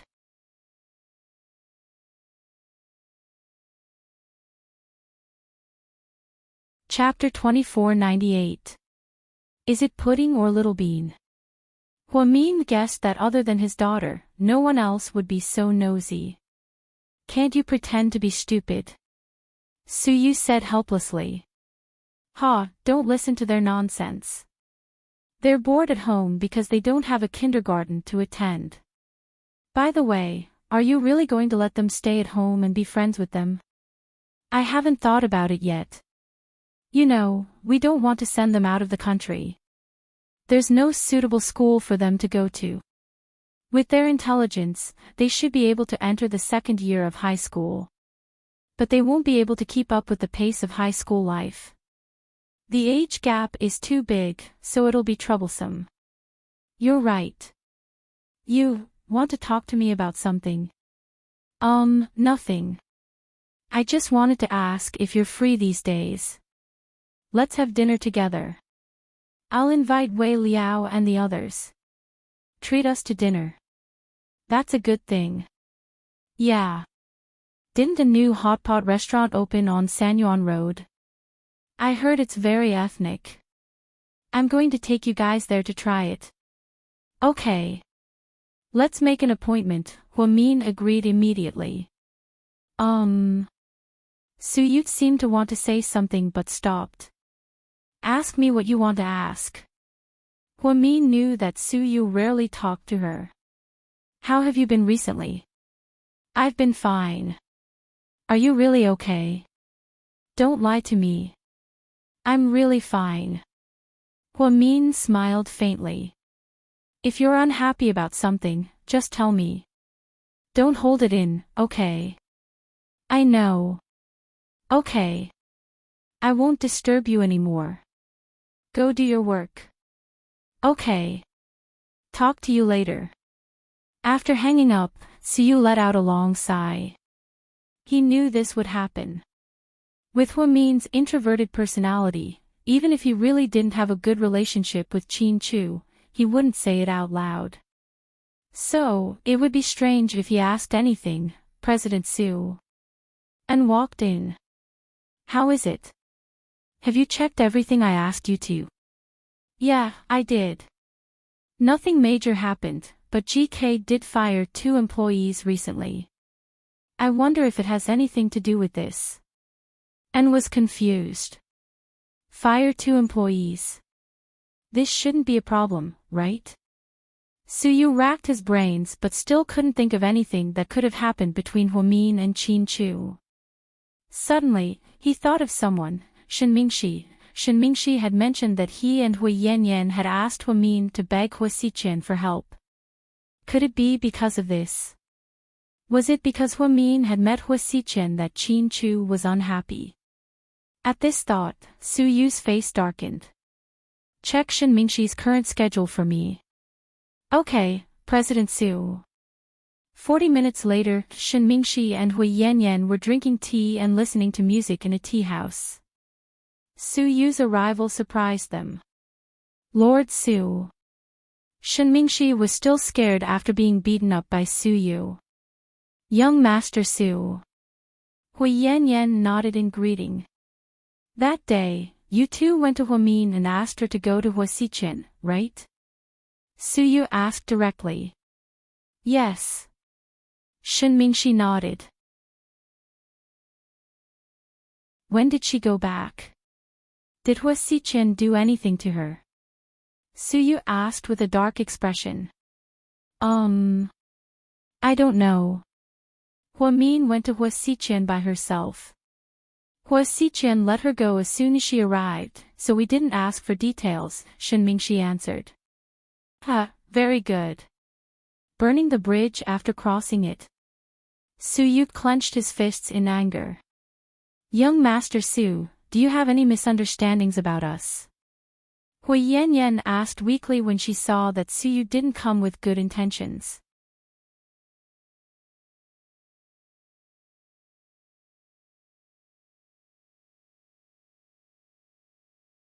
Young Master Hua is amazing.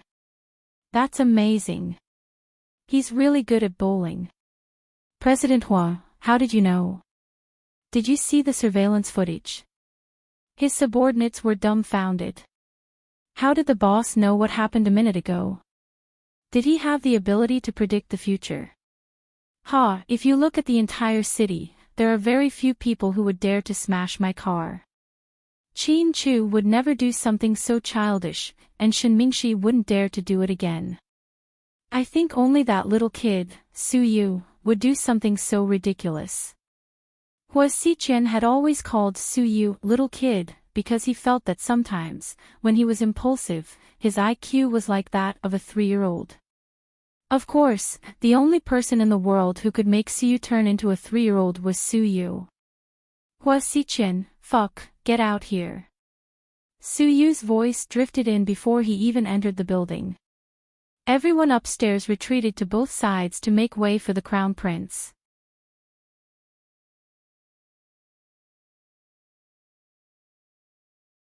Chapter 2500.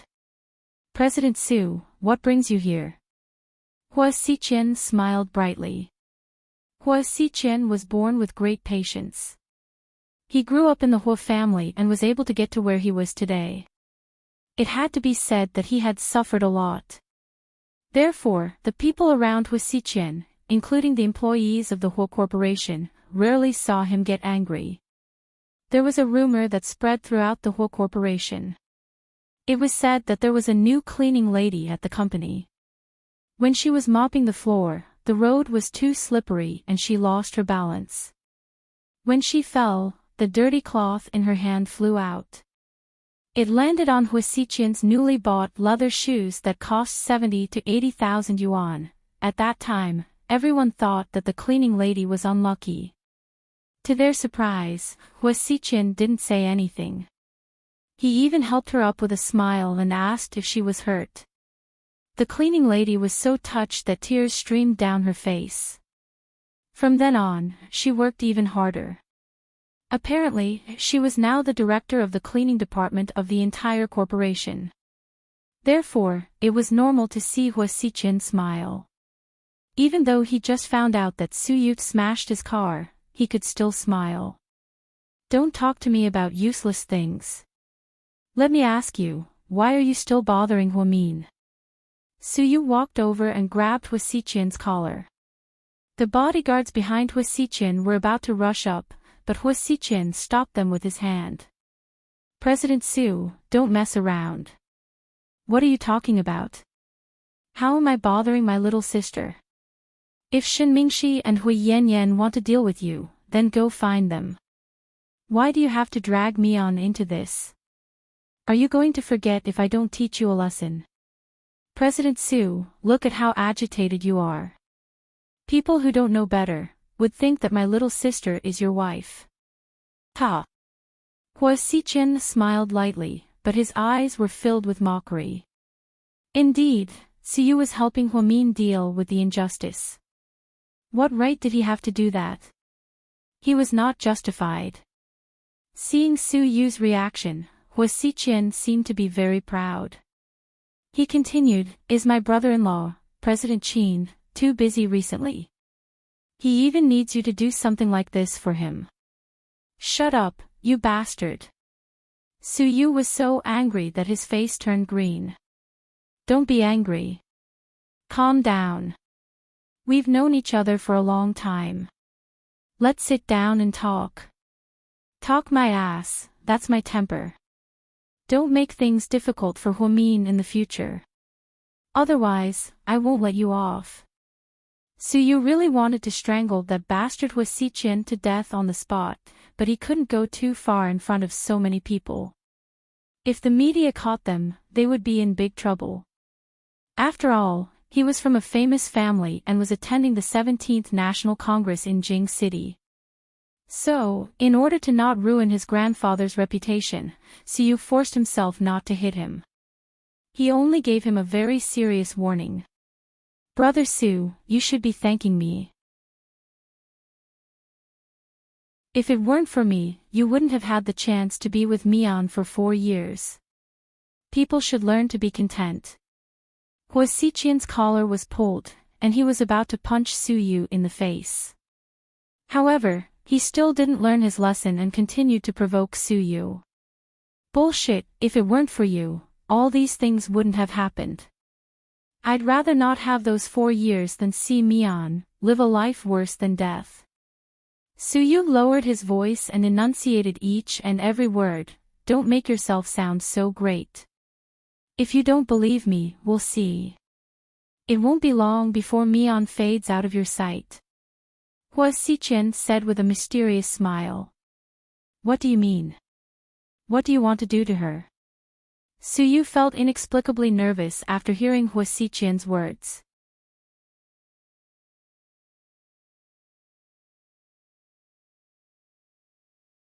Chapter 25:01. What's the rush? You'll know when the time comes. Hua Xiqian was still smiling. "Why do you keep haunting Hua Xiqian?" Su Yu was furious and wanted to tear Hua Xiqian into pieces. "President Su, you're asking a strange question. Aren't you also haunting me? How noble are you compared to me?" "I'm not like you," Su Yu roared. "Stop lying to yourself. We're all the same. Can you honestly say that you don't want Hua Xiqian? Don't you want to spend all your time with her and be with her forever?" Su Yu was speechless. It was true that he loved Hua Min deeply. He would be lying if he said that he didn't want to spend the rest of his life with her. After all, love was the most selfish thing. Otherwise, Su Yu's heart wouldn't ache every time he saw Hua Min and Qin Chu being lovey-dovey. Although he tried his best to convince himself not to dream, his heart still ached uncontrollably. So, Hua Xiqian was right and touched Su Yu's sore spot. "Enjoy your time with Hua Mian. Maybe you won't have another chance in the future. What on earth do you want to do to her?" Su Yu's heart tightened again. "Don't be so nervous. Our Mian is so smart and protected by you and Qin Chu. What can I do to her? Ha! I'm warning you. Don't get close to her. If I find out that you're plotting something against her, I'll throw you into the sea to feed the sharks." Su Yu warned. "What if Hua Mian comes to me and is willing to be with me?" Hua Xiqian asked. "Impossible." Su Yu immediately denied. "Nothing is impossible in this world. Some words shouldn't be said too early. Stop trying to be mysterious with me. I won't fall for it. I'm not Shen Mingxi or Hui Yanyan. Don't try to scare me like you used to scare children." "Of course not. President Su, you've always been a daring man. Who can scare you? I'll be frank with you, if one day Mian comes back to me of her own accord, don't blame me. Don't worry, you won't live to see that day." Su Yu boasted shamelessly. "It's okay. Even if I die with her, I'll still be very happy. You've done so many bad things. Even after you die, you'll be ground to dust. Mian won't be with you. Stop dreaming." "Alright then, let's wait and see. I believe the next game will get more and more interesting." After saying that, Hua Xiqian broke free from Su Yu's hand, bent down, picked up a bowling ball, and threw it over. He hit the target with one strike. It was a beautiful move. Su Yu didn't know what he was going to do, but he had a feeling that Hua Xiqian was going to do something big. Su Yu went downstairs angrily without a word. As he sat on the Lamborghini, he seemed to be thinking about Hua Xiqian's words. "President Su, are you okay?" "I'm fine." Su Yu's face darkened. Just then, his phone suddenly rang. Suyu picked it up and looked at it. Then, he picked up the call. Mom, what's up? Suyu asked. Son, come back for dinner. Mom cooked your favorite sweet corn. It's the freshest variety from the Academy of Agricultural Sciences. Suyu looked down at his watch. Okay. President Su, you're going back to the old mansion. I'll get off the car and take a cab, and said as he got off the car. No need. Come home with me. That's not good.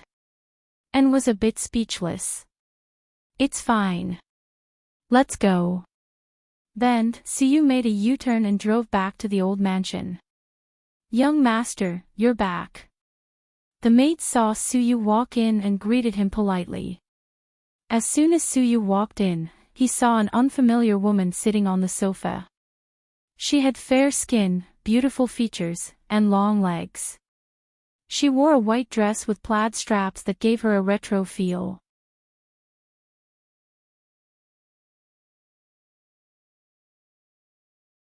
Chapter 2502. Before Suyu could say anything, the girl stood up shyly. Then, she smiled and greeted him. Hello, I'm Meng Waniying. Suyu didn't say anything. He just kept a straight face and looked at her as if she was still a stranger. It was very awkward. Fortunately, at that moment, Mother Su walked out of the kitchen. Son, you're back. Hey, and is here too.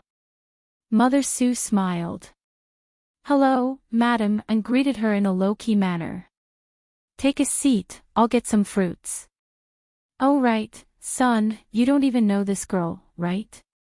Ha, I don't recognize her either. Do you still remember your Uncle Meng? He's your father's old comrade.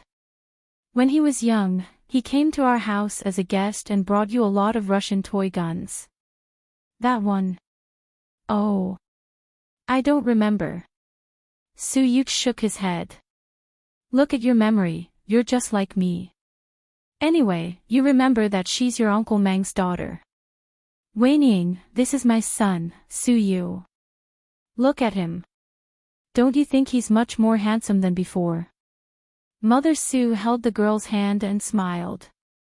Emichim, you look much better in person than in the photos.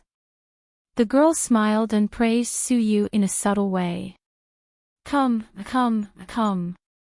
You're back just in time. Dinner is ready. Before Suyu could say anything, Mother Su pulled the girl and called Suyu and into the dining room.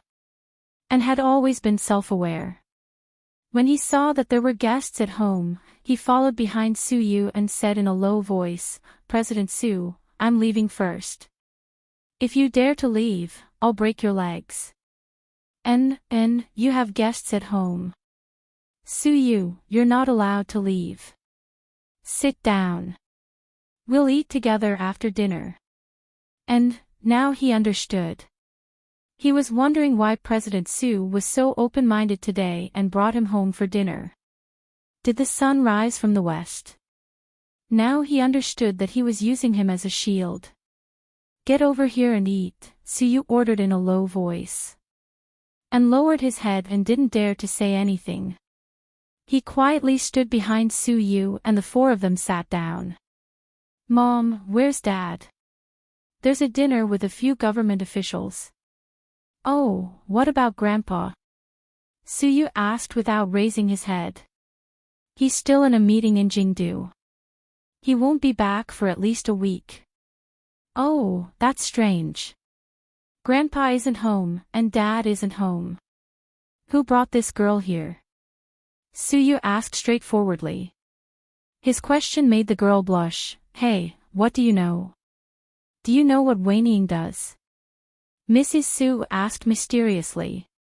Mom, aren't you asking nonsense? I don't know how to read fortunes. How would I know what she does? Waniying, he's a military doctor. Do you know? Graduated from the most famous medical university in Kyoto and advanced to a doctorate at Tokyo Medical University.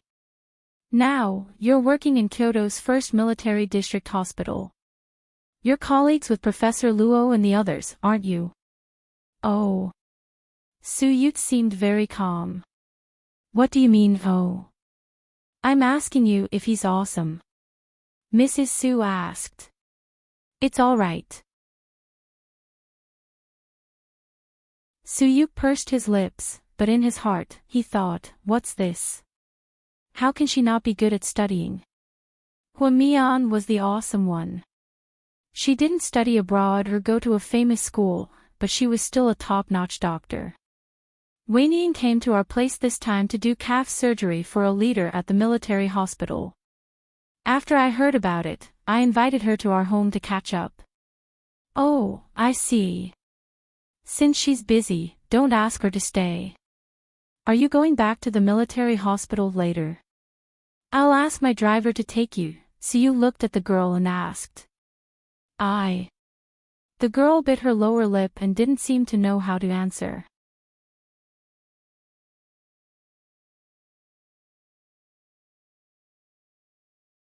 Chapter 2503. What are you doing? Weinian just arrived. Why don't you let her rest? Mrs. Su glared at her son. I was just thinking that the surgery is urgent. I don't want to delay the health of the leader. Humph, is that what you think? Mrs. Su was angry and quickly comforted the girl. Weinian, don't think too much. You always speaks without thinking, it's okay, auntie. I was just about to go take a look. After dinner, please ask Big Brother Suyu to give me a ride. Big Brother Suyu. Are you younger than me? Suyu furrowed his brows. I asked auntie. I'm 2 years younger than you, the girl answered obediently. Really? 2 years younger than me? That doesn't make sense. She looks very old. After hearing Suyu's words, who was drinking soup, almost spat it out. After working for President Su for so long, it was the first time he saw him being so sarcastic. How can you say that? Mrs. Su was about to go crazy. Mom, I'm just telling the truth. Really? Don't you think she looks very old? At this moment, the girl's face had turned pale. Auntie Su, I don't feel well. I'll go to the hospital first. Don't, Weinian. Eat before you leave. No. I'll ask the driver to give you a ride, Sister Weinian, Siyu added. Hearing the word Sister Weinian, the girl's face was almost as long as the Chongbai Mountains. No, thank you for your kindness, little brother Suyu. I can drive myself. With that, the girl picked up her bag and walked out. Mrs. Su hurried to see her off and then tried to explain to her. Weinian, don't take it to heart. My son, he's done with you. Auntie Su, I'm fine. I know your son doesn't like me. It's okay. With that, the girl got into the car and left the Su family without even eating. When Mrs. Su came back, she saw Suyu eating happily with cooked corn. Put it down. How dare you eat it? Mrs. Su reprimanded. Mom, calm down. I'm your son. You still have the nerve to talk about me. How did I give birth to a son like you? A good girl ran away because of you. Do you know how much effort I put in to bring her back and create an opportunity for you two to meet? Mom, that woman is not my cup of tea. And, is she your type? Suyuk turned his head and asked Xiao, and Xiao was in a dilemma. He didn't dare to nod or shake his head, for fear of offending both sides.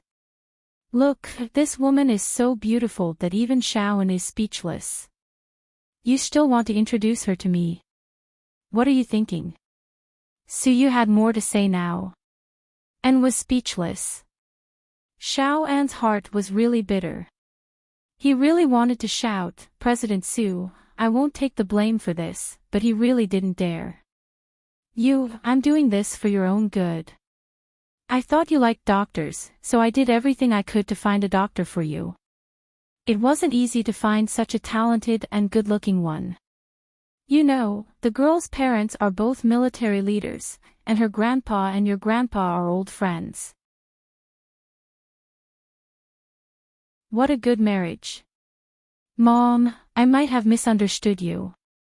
What misunderstanding? Hearing her son's words, Mrs. Su was slightly stunned and waited for him to continue. Actually, I don't like doctors, Su said.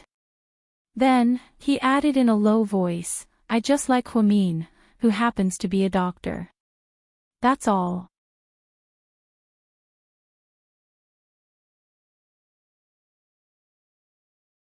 Chapter 2504. You're so stubborn. Mommy's heart aches for you. Hearing her son's words, Mrs. Su felt as if someone had stabbed her heart. Sigh, Mom, don't feel sorry for me. I have my own life. Just enjoy your old age. I know what to do with my own matters. Let's not wait anymore, okay? Mian has already made it very clear to you. Even if her husband really dies, she won't marry you. Let's not wait anymore, okay? Mrs. Su coaxed her son as if he was a child, and, an outsider, felt tears welling up in his eyes when he heard this. Su silently took a bite of corn and chewed without tasting it. Mom, I don't have the final say in this matter. I know everything, but forget it, let's not talk about this. Su didn't dare to continue. He hated emotional scenes like this the most. Putting down the unfinished corn, Su stood up and walked out. Mom, I'm going to the company. I'll come back to see you when I'm free. And immediately followed him out and got into the car. Drive me back, then you can go home too. Su sat in the passenger seat with a dispirited look on his face, and knew that his boss was in a bad mood, so he didn't dare to say anything. On the way, Su took out his phone and opened WeChat. After thinking for a long time, he wrote this: We always try to comfort others like wise men, but we torture ourselves like fools. When we comfort others, we make sense, but when we encounter things that we can't get over, we can't help ourselves and fall into an endless cycle. Everyone understands the big picture, but it's just a little emotional. My story is too seductive. Perhaps this is what Han Han said in the movie. You've heard many big truths, but you still can't live a good life. Su rarely posted such things on his WeChat moments. Boys were different from girls. Most girls like to post chicken soup for the soul. For example, Zhu Lingling, Huamin, and Jiang Xiaowei would sometimes repost some jokes or comprehend some words themselves. However, most boys would just post pictures and not say anything. Therefore, less than a minute after Su posted this, his WeChat moments exploded. Wei Liao, your account was hacked. Tang Chuan, do you miss me too much? I'm leaving. Are you bored? Hee hee. A certain rich second-generation heir, Lord Su, come out for a drink tonight. A certain official's son, President Su, are you in a bad mood? I'll introduce you to girls. Do you want to go? Jiang Xiaowei, what's going on? Who knows?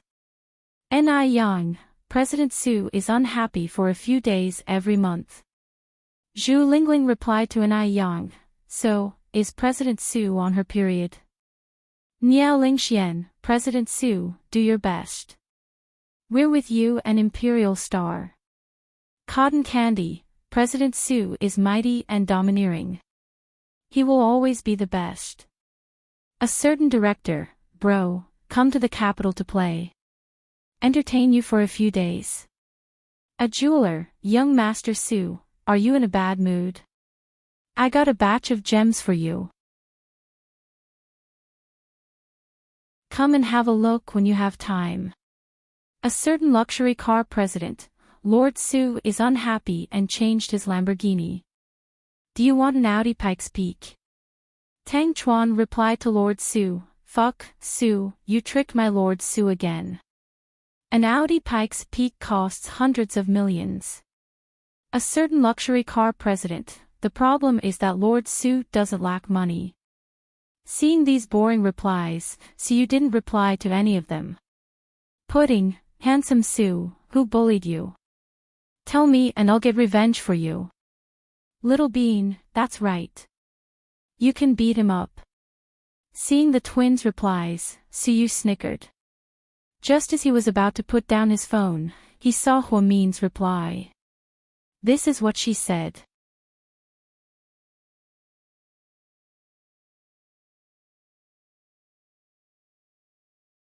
Chapter 2505. Huamin, fuck, Lord Su, you're already in this state and you're still saying that you can't live a good life.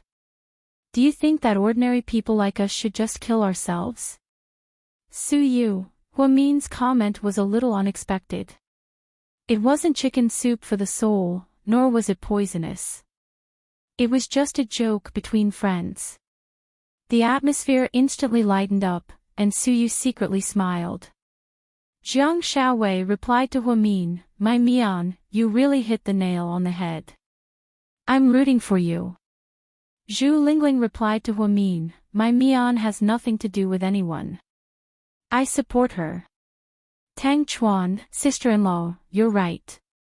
Lord Su is indeed a little pretentious this time. But don't blame him. It's spring now. Even animals have their estrus and irritated periods. As a bachelor, it's normal for our Lord Su to have some negative emotions. Ha! Su Yu replied to Tang Chuan, fuck, if you have the guts, hide in the States for the rest of your life. If I see you, I'll break your legs. Tang Chuan replied to Su Yu, la la la, the emperor is too far away. You can't hit him. You can't hit him. Tang Chuan had always been a cheerful person, so when he joked with Su Yu, he was as childish as a child. Wei Liao, all right, Dr. Huo will take care of everything. Everyone, go home. There were still many replies, but Su Yu didn't care about them. Since Huamin had already left a comment, he was in a much better mood. Just as he was about to get up and leave, he suddenly received a WeChat message. It was sent to him by Huamin alone. Huamin said, Su Yu, we're all people with our own attitudes. Don't act like you're not good at for those meaningless audiences. Su Yu sighed slightly in his heart. In the end, he only replied with one word, yes. He understood Huamin's intentions. In fact, what he wanted was just Huamin's occasional attention, just like what he was saying now. He knew that his behavior was wrong, but he couldn't control himself. GK headquarters. When Qin Chu brought Bella downstairs, he saw that the lobby on the first floor was filled with people. There was even an ambulance parked at the entrance. What's going on? Bella looked at him curiously. Everyone, get out of the way. We need to send the patient to the hospital immediately. She has a heart attack and her life is in danger. After that, a young girl carried a female employee of Qin Chu's company on her back and walked out. But because she wasn't looking where she was going, she accidentally bumped into Qin Chu. Get out of the way, get out of the way. It's a matter of life and death. Didn't you hear me? The girl raised her head and scolded him. To her surprise, the man in front of her was the big boss of GK. President Qin, why are you here? Qin Chu was a little surprised to see Zhang Manlin, so he asked coldly. I'm working at South Side now.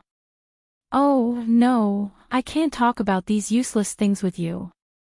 I need to hurry up and save the patient. I'll do it. Zhang Manlin's petite and weak body was too strenuous for her to carry a burly woman. Qin Chu picked her up, carried her on his back, and sent her to the ambulance. Wow, President Qin is carrying Sister Liao himself. So lucky.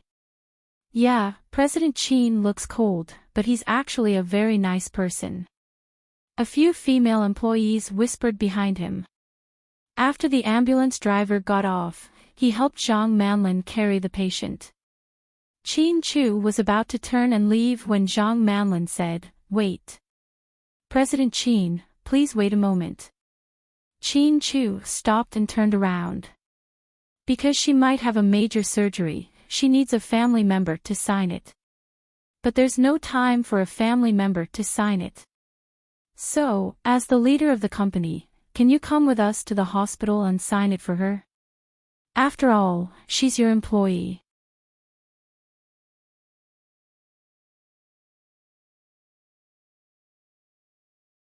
Chapter 2506. Me. Qin Chu was a bit hesitant. Zhang Manlin nodded. Qin Chu lowered his head and looked at his female colleague who was having a heart attack. His face was pale, but in the end, he got into the car without a word. President Qin, the meeting later. Bella's voice came from behind. Postpone it for an hour, Qin Chu ordered. Bella bit her lips as she held the documents for the meeting. Then, she turned around and went upstairs. Bella, weren't you going to the meeting with President Qin at Lijing Hotel? Jixin asked curiously. Yeah, President Qin had to leave first. The meeting was pushed back to an hour later. Oh, then you can slack off for a bit. Here, try the coffee I just bought. Jixin handed her the freshly brewed coffee. Thank you. Bella took it listlessly and lowered her head, looking as if she had a lot on her mind. What's wrong with you today? You look down. I'm fine. Bella said she was fine, but she was still thinking about what just happened. Then, she took 2 small sips of coffee and looked up at Jixin. Director Jing, President Qin, and Huamin, how are they doing? What are you talking about? Jixin asked. Their relationship. Why do I feel like President Qin has been working overtime a lot lately? Are they having a fight? I'm not sure. I haven't seen my sister recently, but I heard from my mom that she just went to our house. She seems to be in good shape. She should be fine. What's wrong? Did you notice something? No, I'm just asking. Don't think too much. Bella smiled and didn't say much to Jixin. But just now, Zhang Manlin's actions and President Qin's abandonment of the meeting and getting into the ambulance with her, Bella felt like this wasn't President Qin's usual style. If he wanted to sign the documents, he could have sent a company manager or something. There was no need for him to do it himself. Inside the ambulance, other than the unconscious female colleague, only Zhang Manlin and Qin Chu were in the ambulance. There was a driver in the front, but because the ambulance was soundproof, they couldn't hear what they were saying. Why are you working at Southside? Are you a doctor? Qin Chu asked. I'm not. I'm just the finance manager in the office. Then how did you follow the ambulance? Qin Chu continued to ask. It's because our hospital has been overcrowded recently, and we don't have enough ambulances. When I received the call, this was the only ambulance left in the hospital, and we don't have enough doctors. Those who need to perform surgery, those who need to go to the scene have to go to the scene. I happen to have nothing to do, and I've also learned some first aid knowledge, so I thought I'd come over to help and not delay the patient's condition. I didn't expect you to know so much. It's just a hobby. Then, the two stopped talking. Zhang Manlin lowered her head and looked at the patient.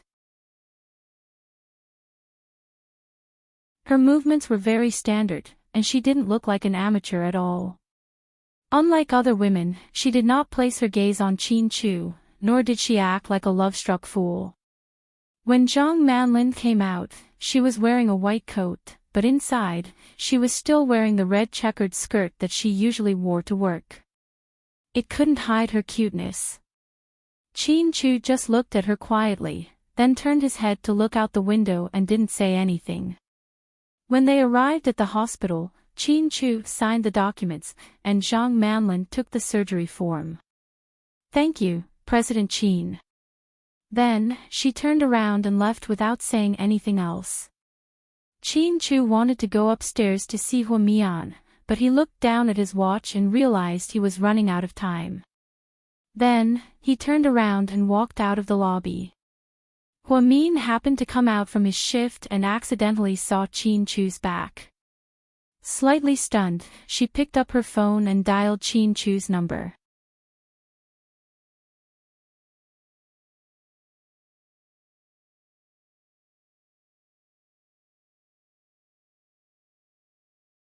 Instead, Huamin headed upstairs to the operating room.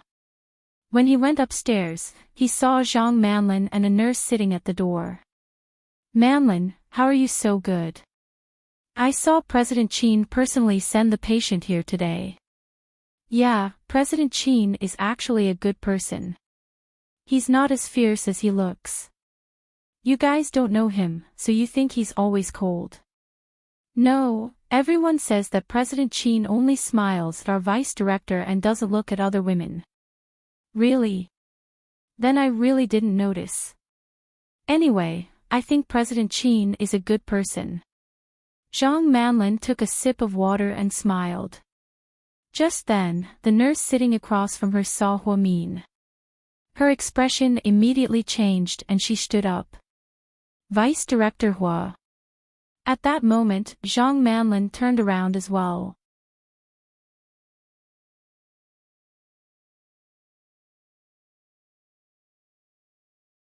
Chapter 2508. I just remembered that Dr. Li asked me to come get something. I have to go. When the nurse saw Huamin, she immediately found an excuse and left. Huamin put his hands in his pockets and walked to the door of the OR. Zhang Manlin was still sitting there. "How's the patient? I thought you'd ask me about our conversation." Zhang Manlin looked at Huamin calmly. "You're overthinking it. I'm a doctor. My job is to care for the patient. So you don't care about the rumors between your husband and other people. If they say it's rumors, then it's definitely not true. I believe in my own husband." "Really? Vice Director Hua, I'm impressed by your magnanimity. But, are you sure you're not lying to yourself? Zhang Manlin, right? If I remember correctly, you're just a small accountant in our hospital. You're not in the office doing reports during working hours. Instead, you're talking outside the OR. Is that really okay? Aren't you afraid that I'll fire you?" "Fire me? You won't. Vice Director Hua has always been impartial. I don't think you'll fire me. You sound like you know me very well." Huamin looked at her expressionlessly. "Don't you think we're very similar?" Zhang Manlin asked Huamin with a smile. "What are you talking about? Looks or character?" Huamin's words were sharp. Before Zhang Manlin could say anything, Huamin chuckled again. "If it's looks, then there's nothing to be curious about. The world is so big, there's bound to be people who look alike. My looks are very common, and I'm not a celebrity. There's no benefit in you looking like me. It just means that you're very plain, just like me. Vice Director Hua, you're so humorous when you're making fun of yourself." Zhang Manlin looked at Huamin with a complicated expression. "I'm not being humorous. I'm just stating the facts. If it's character, then I won't talk about it. After all, I don't know you. But I don't think any boss would compare character with their subordinates. Am I right?" "That's right. Vice Director, you're indeed a smart person." "I'm impressed," Zhang Manlin praised. "There's no need to admire me. Put away your tricks. I don't care why you came to South Side, and I don't care who ordered you to do this. In short, you won't achieve your goal. Don't waste your time. Really? Some things haven't been done yet, so how would you know the results? Zhang Manlin continued to provoke her. Why don't you give it a try? But don't regret it in the end. Maybe the vice director is the one who will regret it. Zhang Manlin was not convinced. All right, I'll wait for the day when I regret it. Bring it on. Huamin's lips curled into a contemptuous smile before he turned around. Looking at Huamin's clean back, Zhang Manlin's eyes became deep. She is indeed a different woman, Zhang Manlin murmured to herself. That night, Huamin, who was about to get off work, suddenly worked overtime because of the sudden surgery. When he came out of the surgery, it was already 9 p.m. Vice Director, you should go home and rest. Leave the patient to us.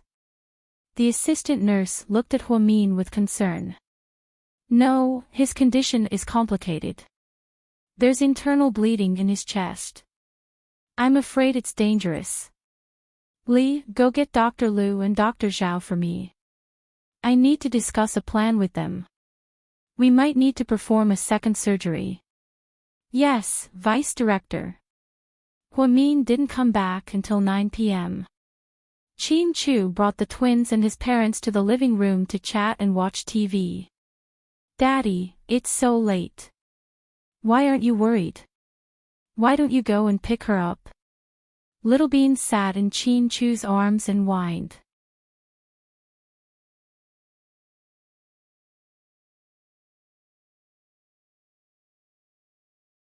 Chapter 2509. Mommy is working overtime. She has an operation, Qin Chu explained patiently. Daddy, I don't want to criticize you, but I think you've been a bit cold to Mommy lately. Qin Chu didn't know how to answer Little Bean's question. So you have another woman outside? Little Bean asked with a dark face. Pudding secretly gave her sister a thumbs up. Little Bean liked to shoot her mouth off, so it wasn't strange for her to ask such a question. Little Bean, what are you talking about? Is Daddy that kind of person? Daddy, no. Then it's fine. Qin Chu raised his eyebrows, thinking that he still had some trust in his daughter. But Little Bean's next sentence made him speechless again. Daddy isn't that kind of person, but those women outside are. In today's society, the internet is so advanced. Let me tell you, Momo, WeChat, people nearby, message in a bottle, all kinds of channels. Daddy is the richest man in the city, handsome, from a good family, and rich, so of course he's the target of those vixens. No matter how good a man is, he can't resist being seduced. When a woman is shameless, it's scary. Let me tell you.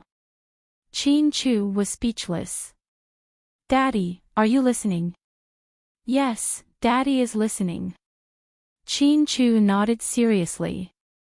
Little Bean continued to scold him, but Daddy, you have to remember that those women are only after your money or your looks. They're not sincere. In this world, only Mommy, the two of us, and Grandma. Oh, right, and Auntie, only our family truly loves you, understand? Yes.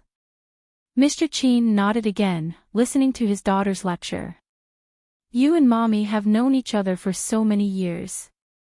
After being together for so long, it's inevitable that you'll feel bored. That's understandable, but you have to be careful. Also, let me tell you, not only are you popular, but Mommy isn't an old housewife either. Little Bean's saliva flew everywhere as she spoke, her chubby little hands gesturing. She was extremely cute. Qin Chu held back his laughter. He crossed his arms and leaned on the sofa, listening to his daughter's nagging. For the first time, Pudding felt that her sister's nagging was very useful, so she took the initiative to hand her a red strawberry. Thank you. Little Bean took the strawberry and continued to lecture him while eating it. Then what's your mommy? Chin Chu asked with a smile. Mommy is a genius. She was already famous in the city when she was only a teenager. Although she didn't go to a famous university, she's self-taught and is now a top doctor.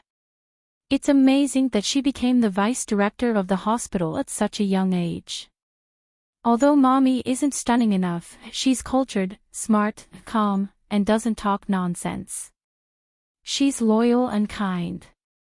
Although she's sometimes fierce to me and my sister, I know that it's for our own good. There's only one woman like her in the world. You make it sound like Daddy is the only one in the world. Chin Chu laughed. Daddy, it's a limited edition too. That's why I said you two are a perfect match. Don't give other people a chance. Also, I'm telling you, if you neglect Mommy and someone takes advantage of you, you won't even be able to find a reason to cry. You know, not only is handsome Sue interested in Mommy, but so is that big bad Huasi Chin. Oh, right, I heard that. A lot of male doctors at Southside also have a crush on Mommy. Daddy, you have a treasure in your hands, you should cherish it. Yeah, you have a point. Chin Chu nodded purposely to play along with his daughter. So, hurry up and give birth to a younger brother. That way, we'll have someone to take the blame for us. Little Bean was so pleased with herself that she let it slip. What did you say? Chin Chu narrowed his eyes.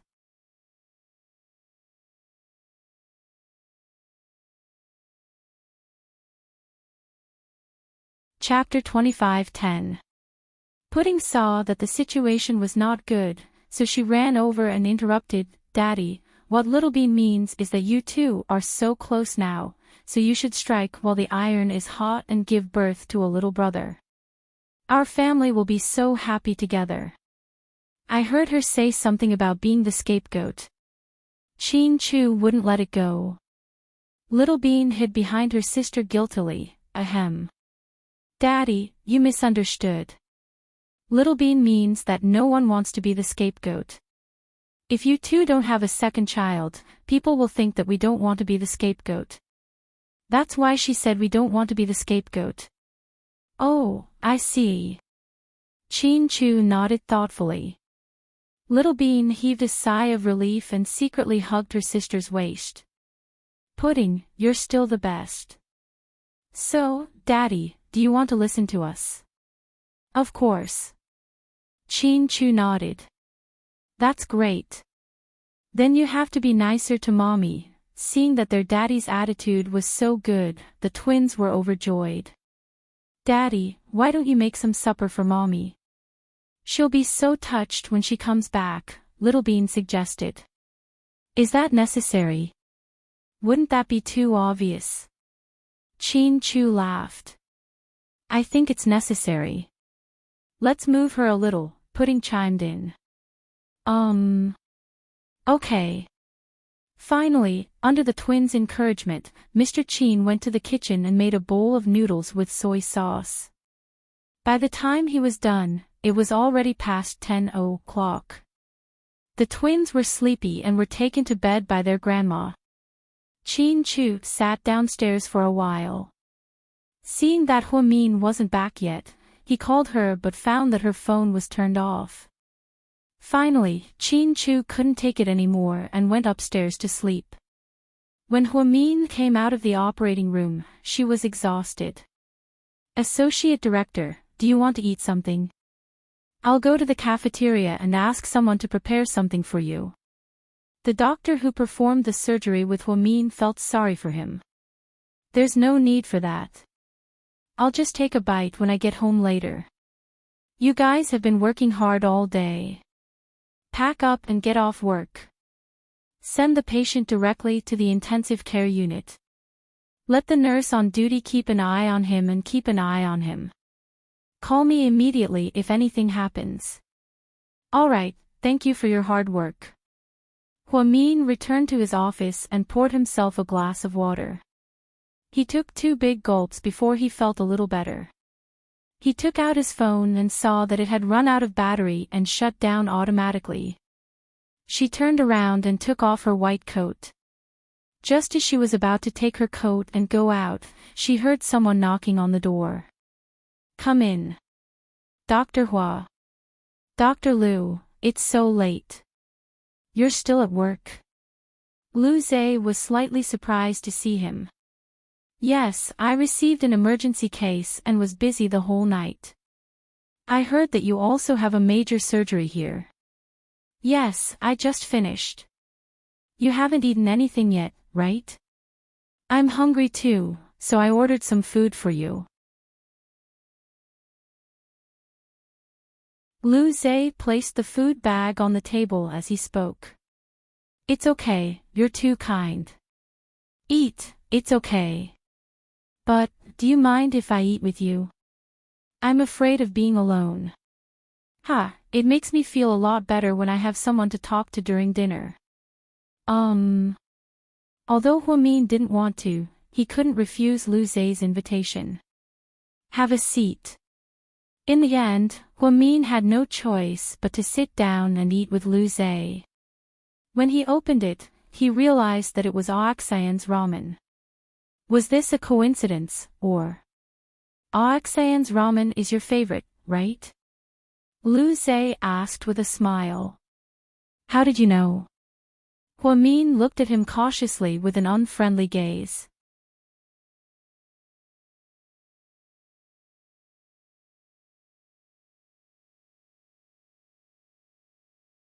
Chapter 25:11. Liu Zhe smiled. "I don't have many good points, but I do have a good memory. When I was studying at second high, I often saw you eating at Oxyan's ramen on the street behind the school. At that time, I thought that girls like ramen. Yes, it's cheap and affordable. I really like it." Huamin nodded. "Yes, that's why I thought it would suit your taste. But I don't remember Oxyan's ramen delivering food." Huamian went there often, and she knew that the place was so busy that they didn't have time to deliver food. Plus, Oxyan's ramen was really far from South Side, so it remained to be seen how Liu Zhe got his noodles. "I drove there to buy it."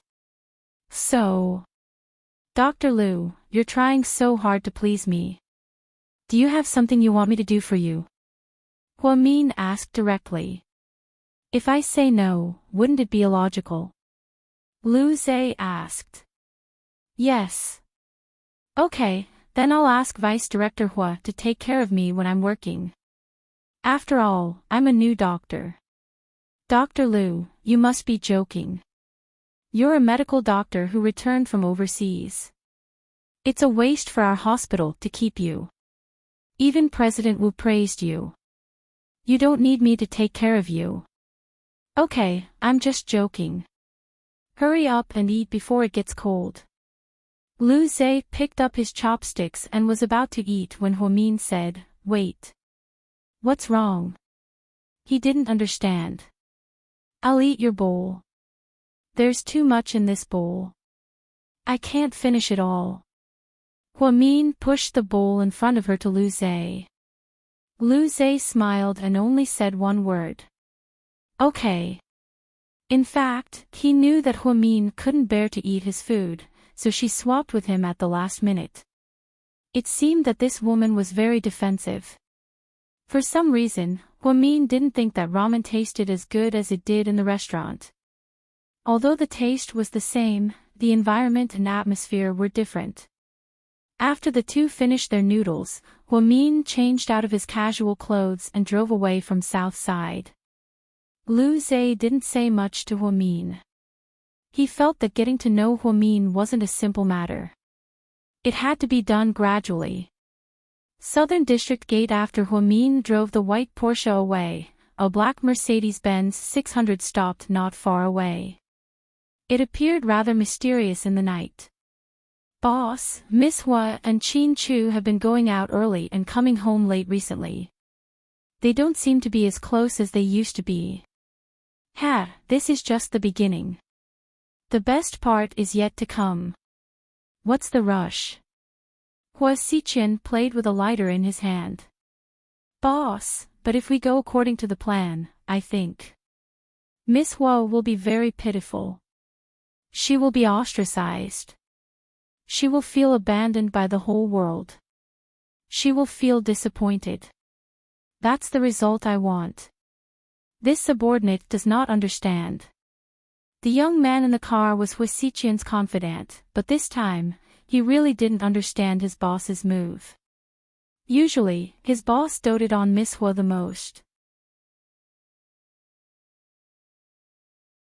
If anyone said anything bad about her, he would be the first to get angry. But now, how could his boss bear to? Ah Qing, you don't need to understand. I only want the result. It doesn't matter if the process is difficult. Since this is my final trump card, I have to win beautifully. Yes. Let's go. Tonight is a good day. I want to drink a bottle of red wine to celebrate. After speaking, the black Mercedes-Benz slowly started to move. Qin Chu's phone began to receive a short video from the mysterious number. It was the kind that only had images and no sound. In the video, Hua Min and Lu Zhe were eating noodles in the office. The takeout bag had the words, Oxian's Ramen, printed clearly on it. Qin Chu only watched quietly without saying anything.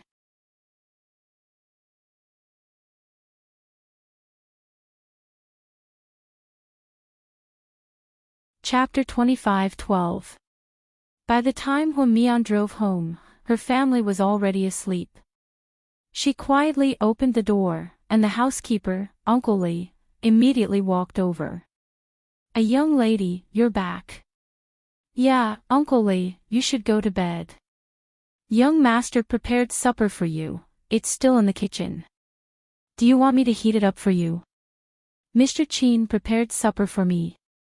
Hua Min froze. Uncle Li nodded. What is it? Hua Min asked curiously. Zhejiang noodles. What day is it today? Hua Min racked her brains, but she couldn't remember what day it was. A young lady, do you want some? Yeah, I'll make it myself. Uncle Li, it's late, you should go to bed. Since it was late, Hua Min didn't want to bother the old man. She put down her bag and quietly walked into the kitchen. As expected, there were 10,000 zhajiang noodles in front of her. Mr. Qin had always been good at making things. When the two of them first registered their marriage in secret, Mr. Qin often made things in Imperial Park. Of course, she would cook occasionally, but it wasn't as good as Mr. Qin's. Now that she thought about it, they were both busy, and that simple and warm life was gone. Hua Min sighed in her heart, and then she picked up her chopsticks and took a few bites. Although she ate ramen with Lu Zhe at night, she didn't really eat it. She just ate it for show. Now that Mr. Qin made noodles with love, she was very touched. She didn't care that the noodles were cold, and she carefully chewed and swallowed. She didn't leave a single strand. After she was full, she went upstairs, satisfied. When she passed by the twins' room, she gently pushed open the door. Hua Mian smiled when she saw that the two girls were fast asleep. Then she went back to the master bedroom, changed into her pajamas, and took a shower. When she came out, it was already past midnight. The entire city was plunged into darkness. Hua Min tiptoed onto the bed and covered herself with the blanket. She didn't dare to touch Mr. Qin, who was fast asleep. She was afraid that he wouldn't sleep well. When she lay down, she felt a pair of strong hands behind her, naturally caressing her waist. He just hugged her from behind. Hua Min's heart warmed. She thought that Qin Chu would say something, but in the end, he didn't say anything. She didn't dare to turn around to ask if he was awake or half asleep. Good night, hubby. Her voice was very soft. Pakistan dressed in local clothes, Lu Yan and Xiao Fei walked through the streets arrogantly. How long are we going to stay here? Xiao Fei asked seriously. What? Have you had enough? This place is filled with explosions and war. Is it really suitable for us to stay here? Xiao Fei was puzzled. Idiot, the most dangerous place is the safest place. Ian's headquarters is right here, so let's just stay here. Anyway, he probably won't expect us to come to his nest to play. But they are not fools. Once our whereabouts are exposed, it will be very dangerous. Danger? You think I'm scared? Lu Yan wandered around the black market. She randomly picked up a black Type 54 pistol and disassembled it in 2 seconds. It's not a matter of whether you're scared or not. There's no point in wasting time like this. Who said I'm wasting time? I have a plan, Lu Yan mumbled. What plan? Xiao Fei. I received a tip that Ian has a batch of the most advanced weapons developed by the military factory. They will arrive here tonight. Lu Yan smiled wickedly. What do you want? Xiao Fei had a feeling that Lu Yan's plan was up to no good.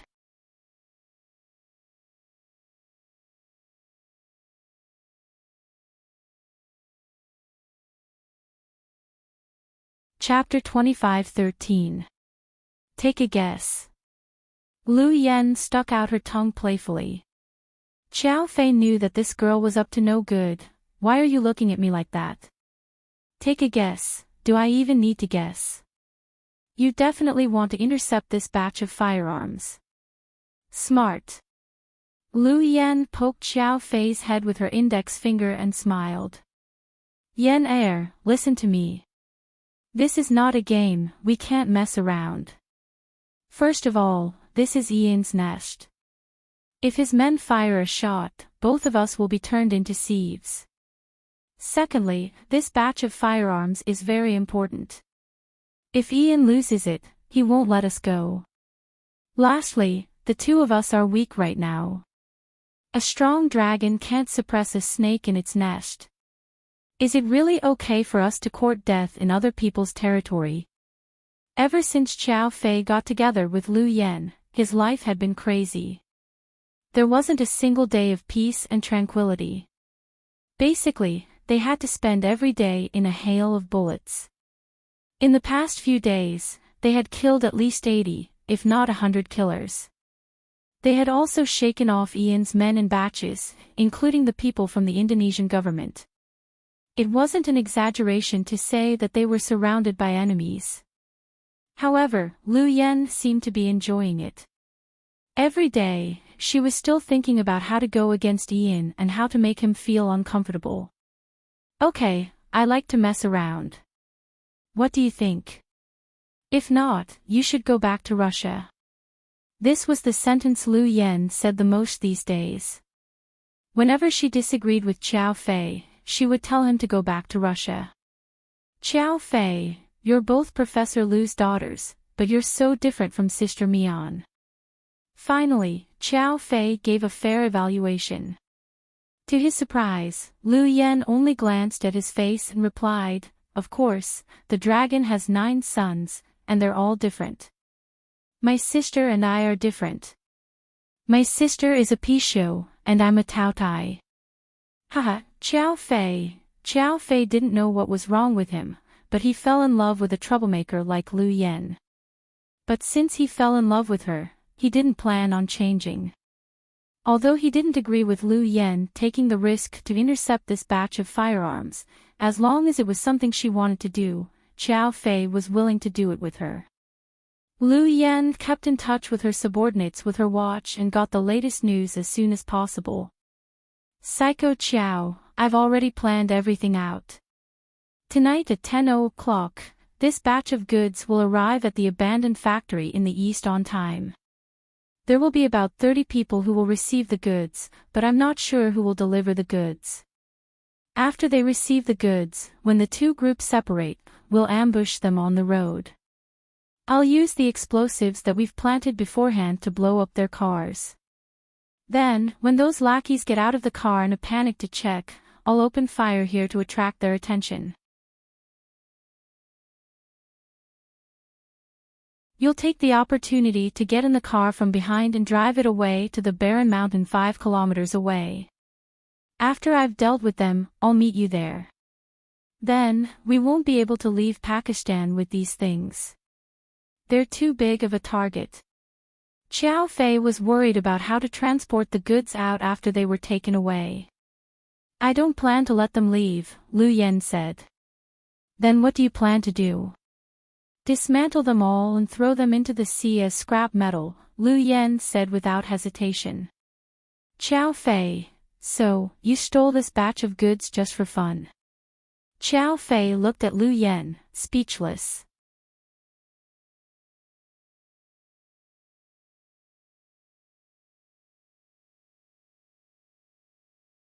Chapter 25:14.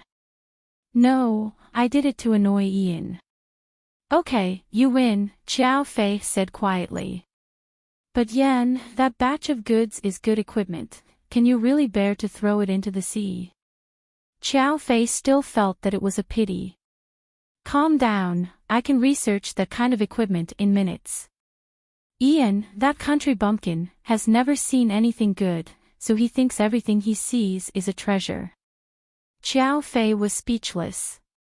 In today's world, other than Lu Yan, there was no one else who dared to call Ian a country bumpkin. So, Xiao Fei secretly gave Lu Yan a nickname, the Queen of Death. She was definitely looking for death, and she was looking for death in all sorts of ways. On an island in Indonesia, Ian was sunbathing with the mistress of a Colombian drug lord. Ian, I don't know why, but I'm obsessed with you. The woman with a great figure was lying on a beach chair, letting Ian apply sunscreen to her body. Her tan skin looked very elastic, and her blue floral bikini shone in the summer. That's what all the women around me say. Ian smiled. What an egomaniac. Oh right, is there any progress in the development of the new heroine? The old man is still waiting for your news, and he has a lot of stock in his hands. Hearing this, Ian raised his hand and touched his nose. Sorry, honey, there's really no progress. Professor Liu refuses to show up, so I can't get in touch with him. His daughter is also a headache. Other than the father and daughter of the Liu family, is there no one else who can do this? Currently, there's no one. Medical geniuses are hard to come by, Ian answered honestly. So, this is why you can't bear to kill that woman, Lu Yan. That's not entirely true. Lu Yan is quite cute. Ian chuckled at the thought of Lu Yan's naughty side. At this time, his subordinate hurried over to report. Boss. Speak. Our batch of goods in Pakistan, 0901, was, go on. Ian put down the sunscreen in his hand and turned around. It was robbed. Ian frowned slightly after hearing this. He was robbed. Very well, in Pakistan, my own territory. With so many people watching, you were actually taken away right under their noses. All of you can go and die. When Ian was extremely angry, he was calm, so the subordinate was so scared that he fell to his knees. Sir, please spare our lives. The problem is that the opponent this time is too cunning. We can't guard against them. Let's hear it. Who dares to touch my things? Ian picked up a cigar and took a puff. The big smoke circle made the subordinate unable to open his eyes. It was a spicy smell. We're not sure either, but, if I'm not wrong, it should be. Second young miss who did it. Second miss. Great, it's Lu Yan again. Ian laughed in exasperation. The second miss has been active in Pakistan recently, but her whereabouts are very mysterious and unpredictable. You don't have to say it. I know Lu Yan's personality. If she doesn't want to be found by you, she has many ways. What should we do now? Lu Yan wouldn't be able to transport such a large batch of goods, would she? Ian asked with a smile. Yes. So, you guys need to be smart. Lock down the whole city and pay attention to the movements. If there's even the slightest movement, immediately arrest them. Yes, boss. At this time, another subordinate came over with a phone and said respectfully, Boss, it's Mr. Hua. You're tuning into the LoveLore Library YouTube channel. We're so grateful for your support and don't forget to subscribe to join us on this incredible journey through captivating stories. Your generosity through donations truly makes a world of difference, as it's the primary source of revenue that allows me to expand and enhance this channel for you. Thank you from the bottom of my heart for being a part of this adventure.